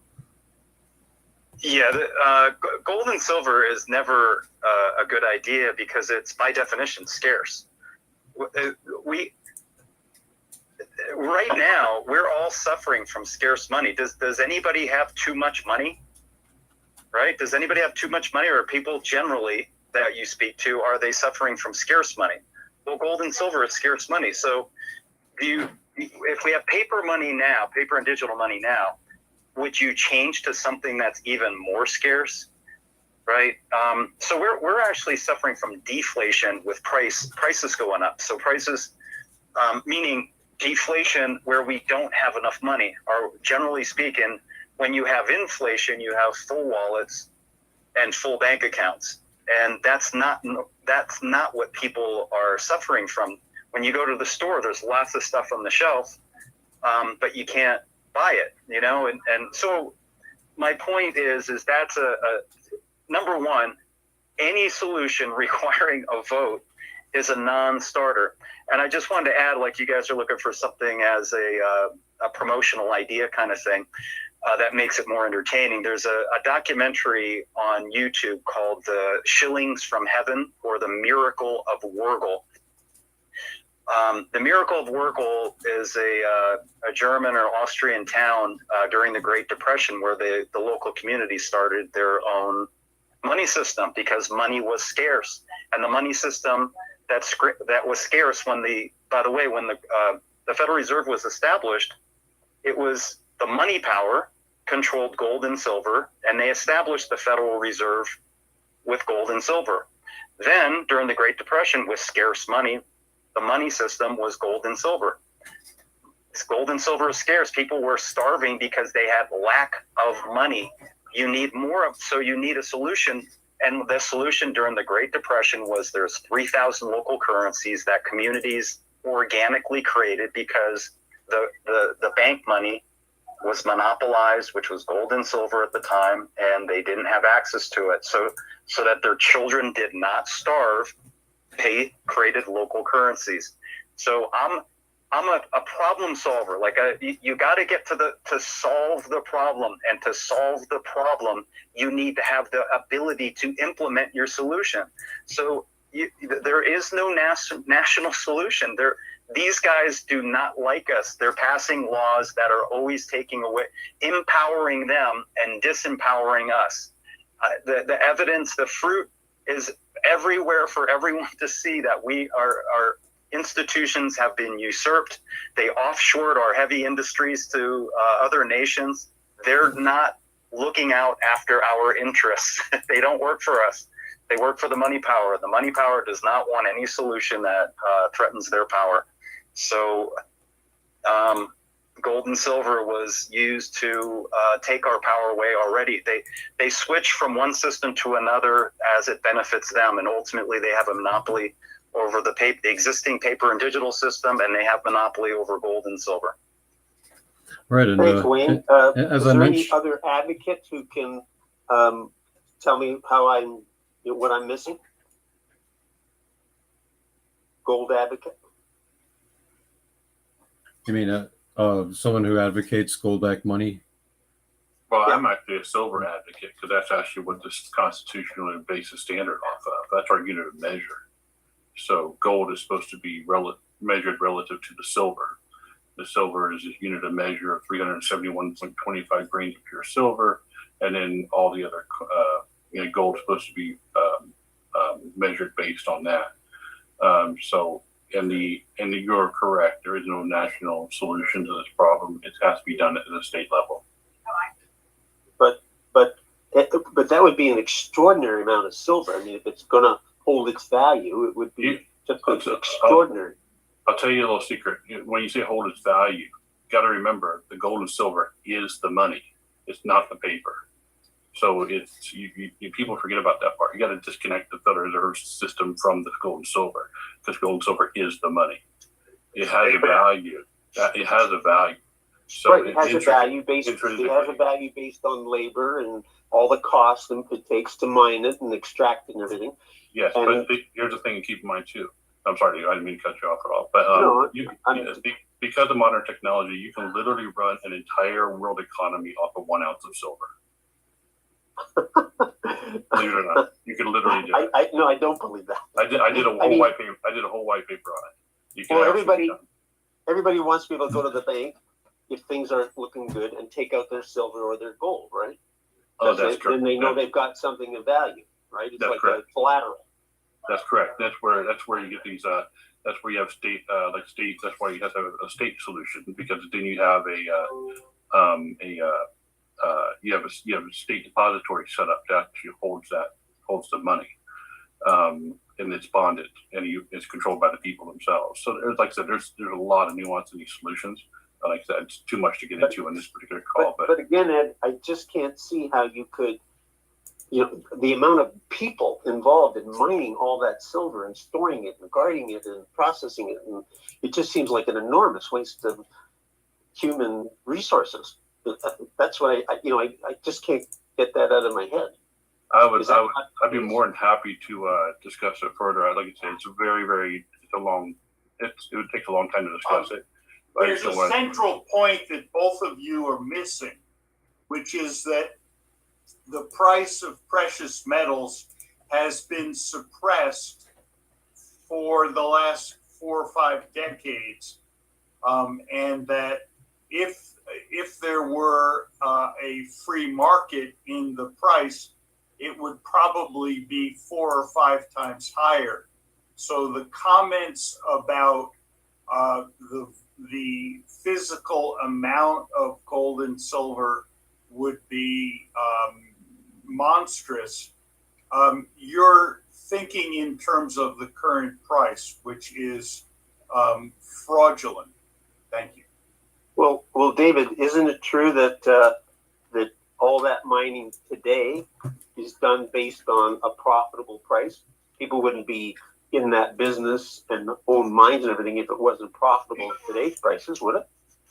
The price of silver is near the price of production, and that's why there are no new mines going in right now. So what would it take? An extra $5 or something At per least. ton? Yeah. Well, I mean that is still okay. So a 20% increase. That is still that's not 5 times. No, but when the calculation is made as to what I haven't run across this in a while, so my memory is not 100%. But if you do a calculation on what amount of what would be the price of gold to recapitalize the banks in Europe, for instance, it is dramatically higher than the current price. But then it would be like fiat money because gold right now is at a profitable price.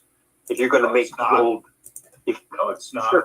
Sure it is. That people are mining gold. They're making money mining gold. It's $2,000 an ounce or something. But if you make gold, respectfully, I would just say that's a silly analysis. Well, doesn't sound respectful, but let's say it was, if let's say it's 3,000, okay, and if the recapitalization rate you're talking about is 50,000, then you've got a situation where the gold is not really worth what its face value would be. That 50,000. I'm sorry. I just find this the very confusing. Idea of face value is very wrong. Okay. All right. I'm still confused. Sorry about that. Sorry for taking so much time off. No problem. Yeah, I think it's an underlying point that ought to be made that Wayne points out often to me is that your fiat money is by government decree. It can be gold as well, like it was during the first Great Depression. So, there's all sorts of manipulation going on leading up to the Depression, fractional reserve banking and usury, of course. But they can commit usury with any form of currency. And I think it's interesting that at Milton Friedman's 90th birthday at the University of Chicago, Ben Bernanke, remember, Federal Reserve Chairman, admitted that the Fed actually caused the Depression. And here's I can show up here on screen. I'm seeing if I can do this for the federalreserve.gov website, where he actually gives this speech here. I'll show you right here, and federalreserve.gov/boarddoc/speeches/2002/1108/default.htm if for the listening audience. And the title of the page is Remarks by Governor Ben S. Bernanke at the conference to honor Milton Friedman, University of Chicago, November 8th, 2002. So, they don't really hide their shameless crimes. And I just think that if we're going to depend on their form of currency, no matter what it is, it's not going to do us well. And do we have any other comments? I would certainly agree with that. Yes. Is there any other questions? Comments? Just a little. This is Ed. Sorry. Just to touch on the when you talk about gold and silver supply. Currently, there's I did a bunch of calculations on this. There's currently 244,000 metric tons of gold that has been mined throughout history. There's been 1.7 million metric tons of silver. I did a bunch of calculations based on the constitutional standard of the dollar, which is 371.25 grains of pure silver, and you're looking at if you were to take all the money supply currently, you'd end up with about 72 billion in actual coinage of dollars, if that makes sense. If a dollar is 371.25 grains of pure silver, which is what it is. So just kind of put things in perspective a little bit. A lot more numbers to run through, but that's how much gold and silver there is. But you would basically what you would end up doing is digitizing that entire supply, and it doesn't really matter there's a lot more. There are some state things that would have to happen as far as the depositories and things they would have to do with payment of taxes and things like that. But you would basically digitize that supply and then use modern technology to facilitate transactions to compete with the Federal Reserve System. That's why you can't use like the price of silver and the price of gold relative to Federal Reserve notes, because they're not connected. They're not supposed to be connected. I hope that helps. Yeah, Yes, thank you. and Wayne, I just wanted to ask you about the digitization of some community currencies. What do you think about that? And also, do you think that other forms of commerce media could be rolled into community currencies, things like time banks, barter networks, cooperatives, that often are mostly digital and not tangible? Because I feel it's important to get over to a tangible form of currency. I think that's the biggest, no pun intended, selling point for currency, is that if it's not in your possession, do you really own it? So, Wayne, what do you think about digitization of community currency and maybe consolidation of other forms of commerce media into community currency? Well, it definitely, the CBDC thing that's going on is the digitization. It ultimately comes down to who's controlling that digitization.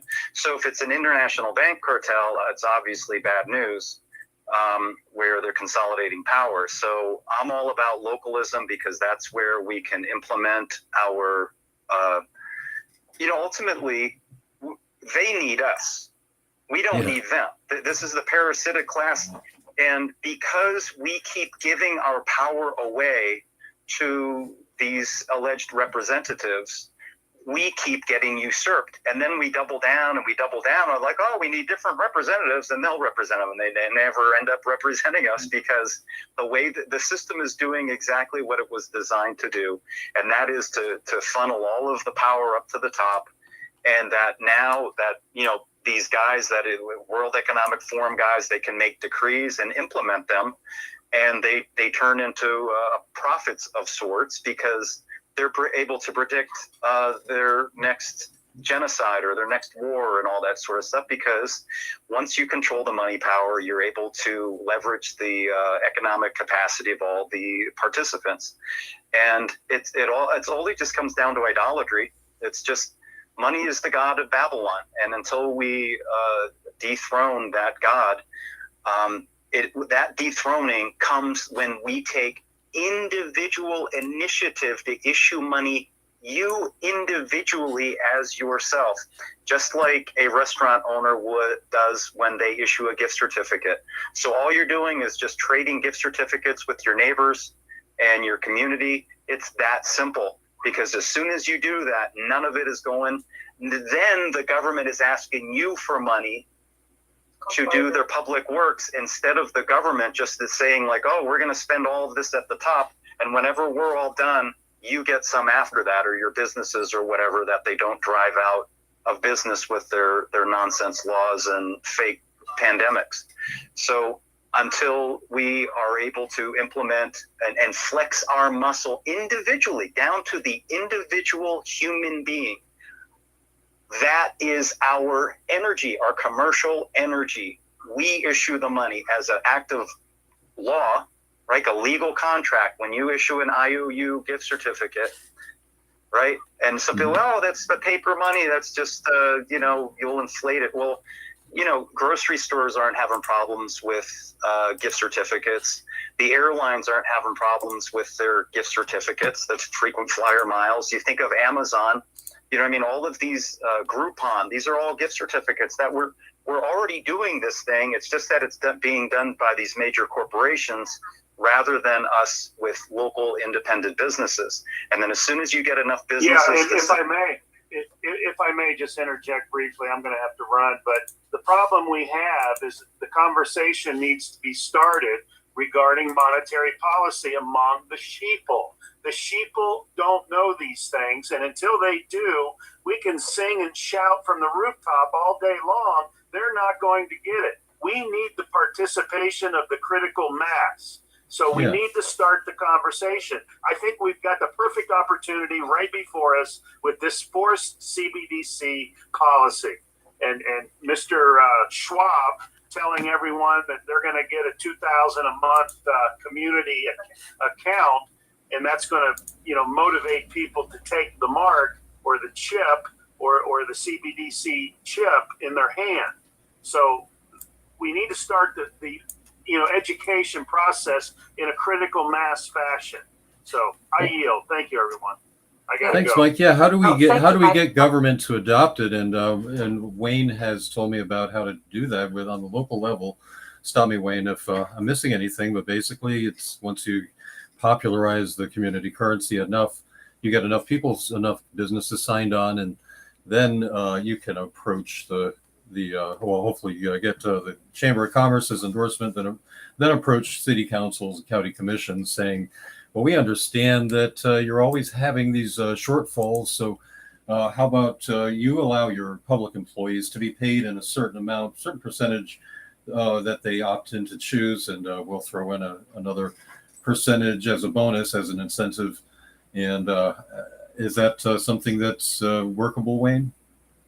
Yeah, that's what was done with there's a local currency in England where the government employees were taking their a portion of their pay in the form of the local currency, and you could use your local currency to pay for taxes.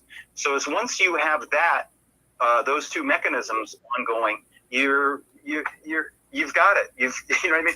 What do we need? We need self-sufficiency where we can buy what we need to survive, and then a government that works for us. And that's how you can flex that muscle. It all works locally.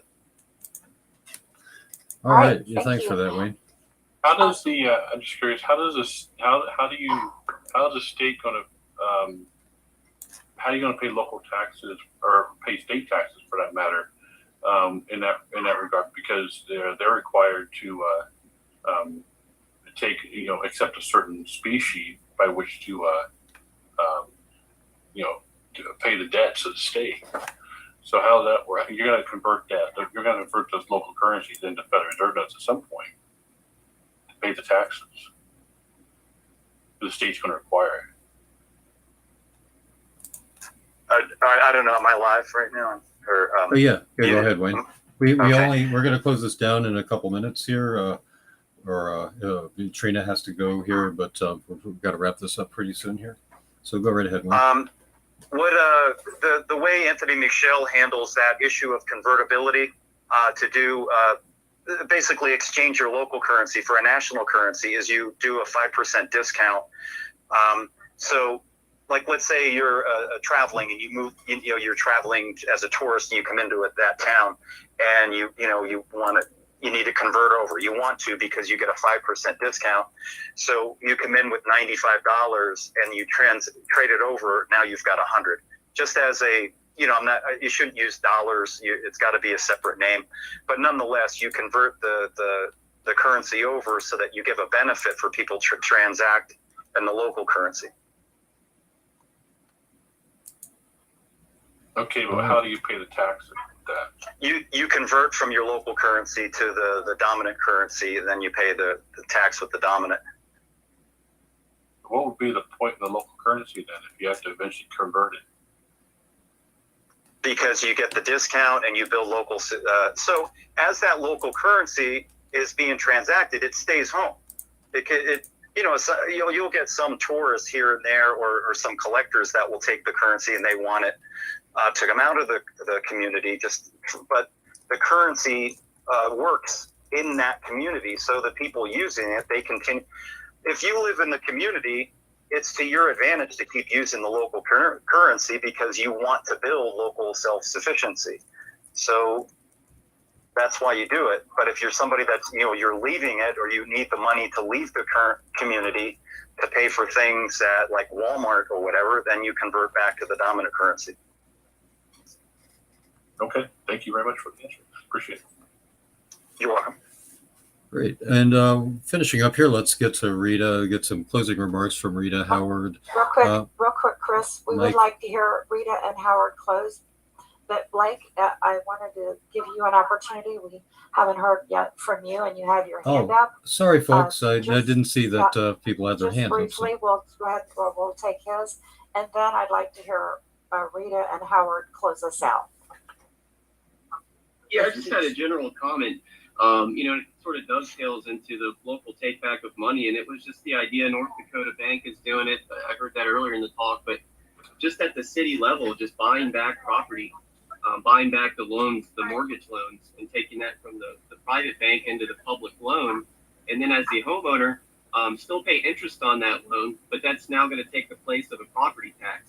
And so, the average person pays way more a year on their home loan than they do their property tax. So for the city, they're getting double, triple the property tax now just as a loan interest. And now, the city itself is now owning the physical land within its borders. And I think it can just sort of perpetuate from there, maybe even dovetail into, swapping that loan into a public currency and just sort of offshoot from there. I just wanted to just kind of get my 2 cents out. Thank you. Thank you. And we would like to invite everybody back to our TAP Campfire chat on August the 4th. There is a lot to say on this topic and a lot we can still discuss. But Rita and Howard, I'd like to each give you like a minute and a half each. And let's just go ahead and close us out this evening. And thank you, everybody, for coming. Rita, ladies first. Okay, I'll go first. Fine. I'm glad to see all these people here that are interested in this. We have certainly a real project ahead of us to get the word out and get the rest of the population involved in doing something about this problem. I agree that the central bank digital currency is definitely a good jumping off point right now. It's going to be something that everybody will probably pay attention to, and at the same time bring this entire issue of the monetary system to the forefront. And I think it'll be an opportunity for us to educate a lot of people. So anyway, that's over. Very good. Yes, people are catching on. And lastly, let's go. We get Howard, Mike, and Wayne, if you'd like to make some finishing remarks. Next, Howard, please. Yeah, like Rita said, that I'm just delighted to see so much interest and enthusiasm for the money situation and the money issue. Really appreciate Wayne's comments and enthusiasm too. Would like to really connect more with him on all of that, because that's the kind of activism that we really need to push this thing forward. And I'm really delighted that we've got a forum here that is, reaching out to people beyond our bubbles to try and breach some of those other silos and let them know that, hey, your issue is connected to money, and your issue is connected to money too, and all the issues are connected to money, because that's where power is. And if we want to change those issues, because they were all created by that system, even racism, all of it, and the psychological consequences of changing the money are profound, because right now the psychological effects of a system of institutionalized usury, which is what we have, is a major negative psychological impact on society. It causes alienation and loneliness. It causes non-cooperative hyper-individualism and unethical behaviors and criminal behaviors. And so that's the kind of thing we've got going on in society, and it's almost normalized. And that's a terrible situation for humanity. So I'm delighted that everybody's wanting to change it. Yes. Right on, Howard. Thank And you you. too, Howard Switzer. Thank you. Let's go next alphabetical order to Mike. If is Mike still? Yes, there you go, Mike Zarzano. Would you have some closing remarks, please? Well, I'm just glad to see there are so many different people involved in different parts of life on this issue. And this is what it's going to take. It's going to take, a lot of people to move this policy out of the way and introduce a policy that is favorable for we the people. And that's the bottom line. And there are many facets to this issue and many solutions. There's not one silver bullet that can fix it all.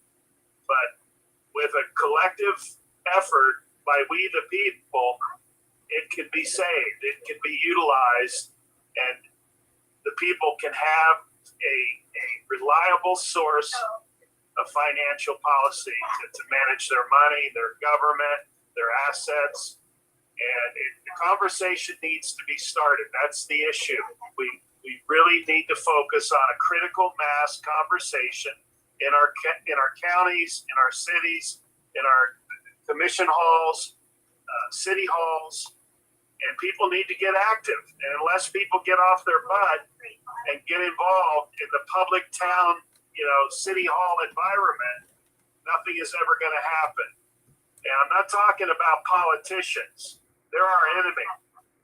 But there is something to be said for the public arena. The conversation can be started at your county commission, at your city hall.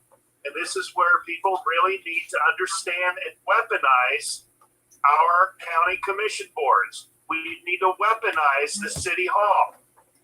Most of them are recorded. They're broadcast on community access TV.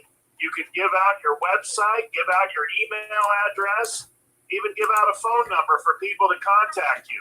There are many ways we can weaponize the existing system in our favor.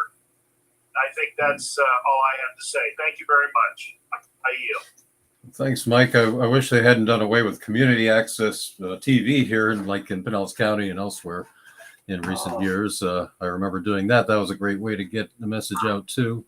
Call into talk shows. That's my message, I suppose, to call into these adversarial talk shows and be respectful in order to build an ongoing relationship and be not afraid to let loose with the information or pointed observations about their character for not being interested in things that that concern them. If they're calling in progressive shows to let them know that they're focusing on maybe the wrong issues rather than economics. Don't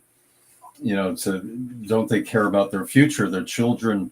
Maybe they'll look back at these days and say, well, the topics you're talking about didn't have anything to do with economics, and so we needed to focus on that because look at our ancestors going back to 1913, the Federal Reserve Act, that they failed us, but we're just catching up, and it's crunch time. So I'm glad that a lot of folks are getting on board too, and welcome folks back to the campfire chat that we're going to have. I'll mention where we can talk some more. And Wayne, Walton, if you're still hanging on with taking care of your children, Wayne, would you like to add some finishing remarks? I wanted to just relay a very quick story that happens repeatedly. So the way Mountain Hours would work is basically when a business would agree to join, they could issue gift certificates outside of us. We just created a common gift certificate. So when they joined, they'd issue $200 worth of the community currency. And it was just a piece of paper up until the moment that the business owner signed it. And I say, you know, in order for this money to be real, like, it doesn't exist until you sign it. You are issuing the money, business owner. You are the creator of the money. You are the power. You are the sovereign. You know, not, you know, the creator of the world, but you're so. And they would repeatedly, not, you know, not every time, they would cry and they'd hug me. And I never, you know, I barely knew them. And it was a beautiful thing to see the power of people that are just powerless. You know, in many instances, very powerless. They're just, they've got a dream, and it's like they're making candles in their house. You know what I mean? The candle factory is one of the businesses, correct? Candle factory. And they cry. That is the future. It's local. The sovereigns, us, right? We should issue money. You want to have power, we need to issue the money ourselves. Thanks for listening. Thanks for organizing all this. All right, Wayne, thanks for adding so much. And yeah, with people often will ask me as well about well, how do you prevent forgery? And I would say to that, or counterfeits, because, you know, someone might forge someone's signature. And your answer, you've told me before, I think, is that, you know, we already have these laws that prohibit counterfeiting things like value, like movie tickets, or, you know, frequent flyer miles, gift certificates, you know, concert tickets, sports tickets, anything like that of value, coupons, you know, store coupons, and anything that is redeemable for money. So this is the same. It goes. It applies to the currency as well, community currency, and I would add that, and, you know, these are in the Florida statutes. I've checked as well. If you want me to get you the statute, but you know, my mom, being a master graphoanalyst or graphologist, would tell me that yes, we can find. It's easy to find a forger as a master graphoanalyst whose testimony is welcome in court. My mom testified once on a forged check. And if you have the a good handwriting sample, preferably a longer sample, the longer the better, of the suspect, of the person who did it, then you can help identify them as the actual forger, not just that there was a forgery committed, but identify the suspect. And that way, that could be introduced in court. Wayne, you know, you said that there's never been, and I've never found as well, any case of attempted counterfeiting of community currencies. Have you, or anybody else listening? Maybe. It was never an issue with us because it was all local. Like, people, they were empowered. This world has disempowered us so much, so that this was a thing that people took community pride in doing this. The money reflected them because it had pictures of things that were fun to do in the community, that were organic and local and grassroots. The whole thing is grassroots at its core. It was, I think the whole, I can't overemphasize how much it made people feel good that they were issuing money.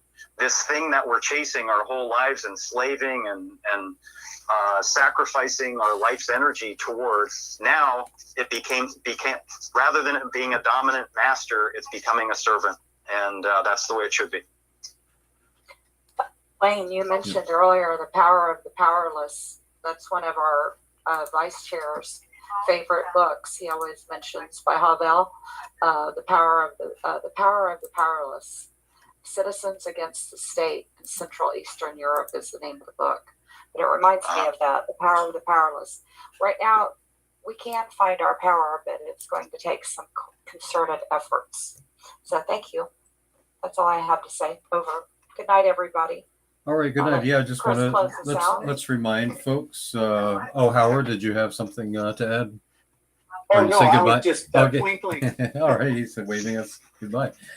You don't want to miss anyone. So yeah, thanks for joining, and you're welcome back on the upcoming campfire chat on the same topic. That's going to be August 4th, Friday, August 4th, 8 p.m. And go to find the event information over at truthactionproject.org. I'll share my screen here in the events tab, where you can get the information to sign up for the Zoom and then the Zoom meeting like this one. And we'll also make a graphic to put on the homepage within the next couple days.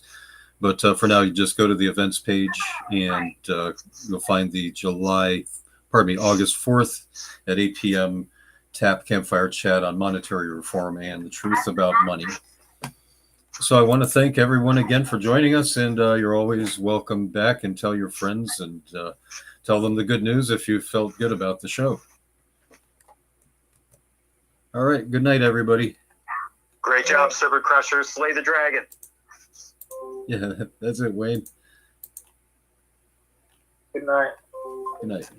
Hi. Good night, everybody.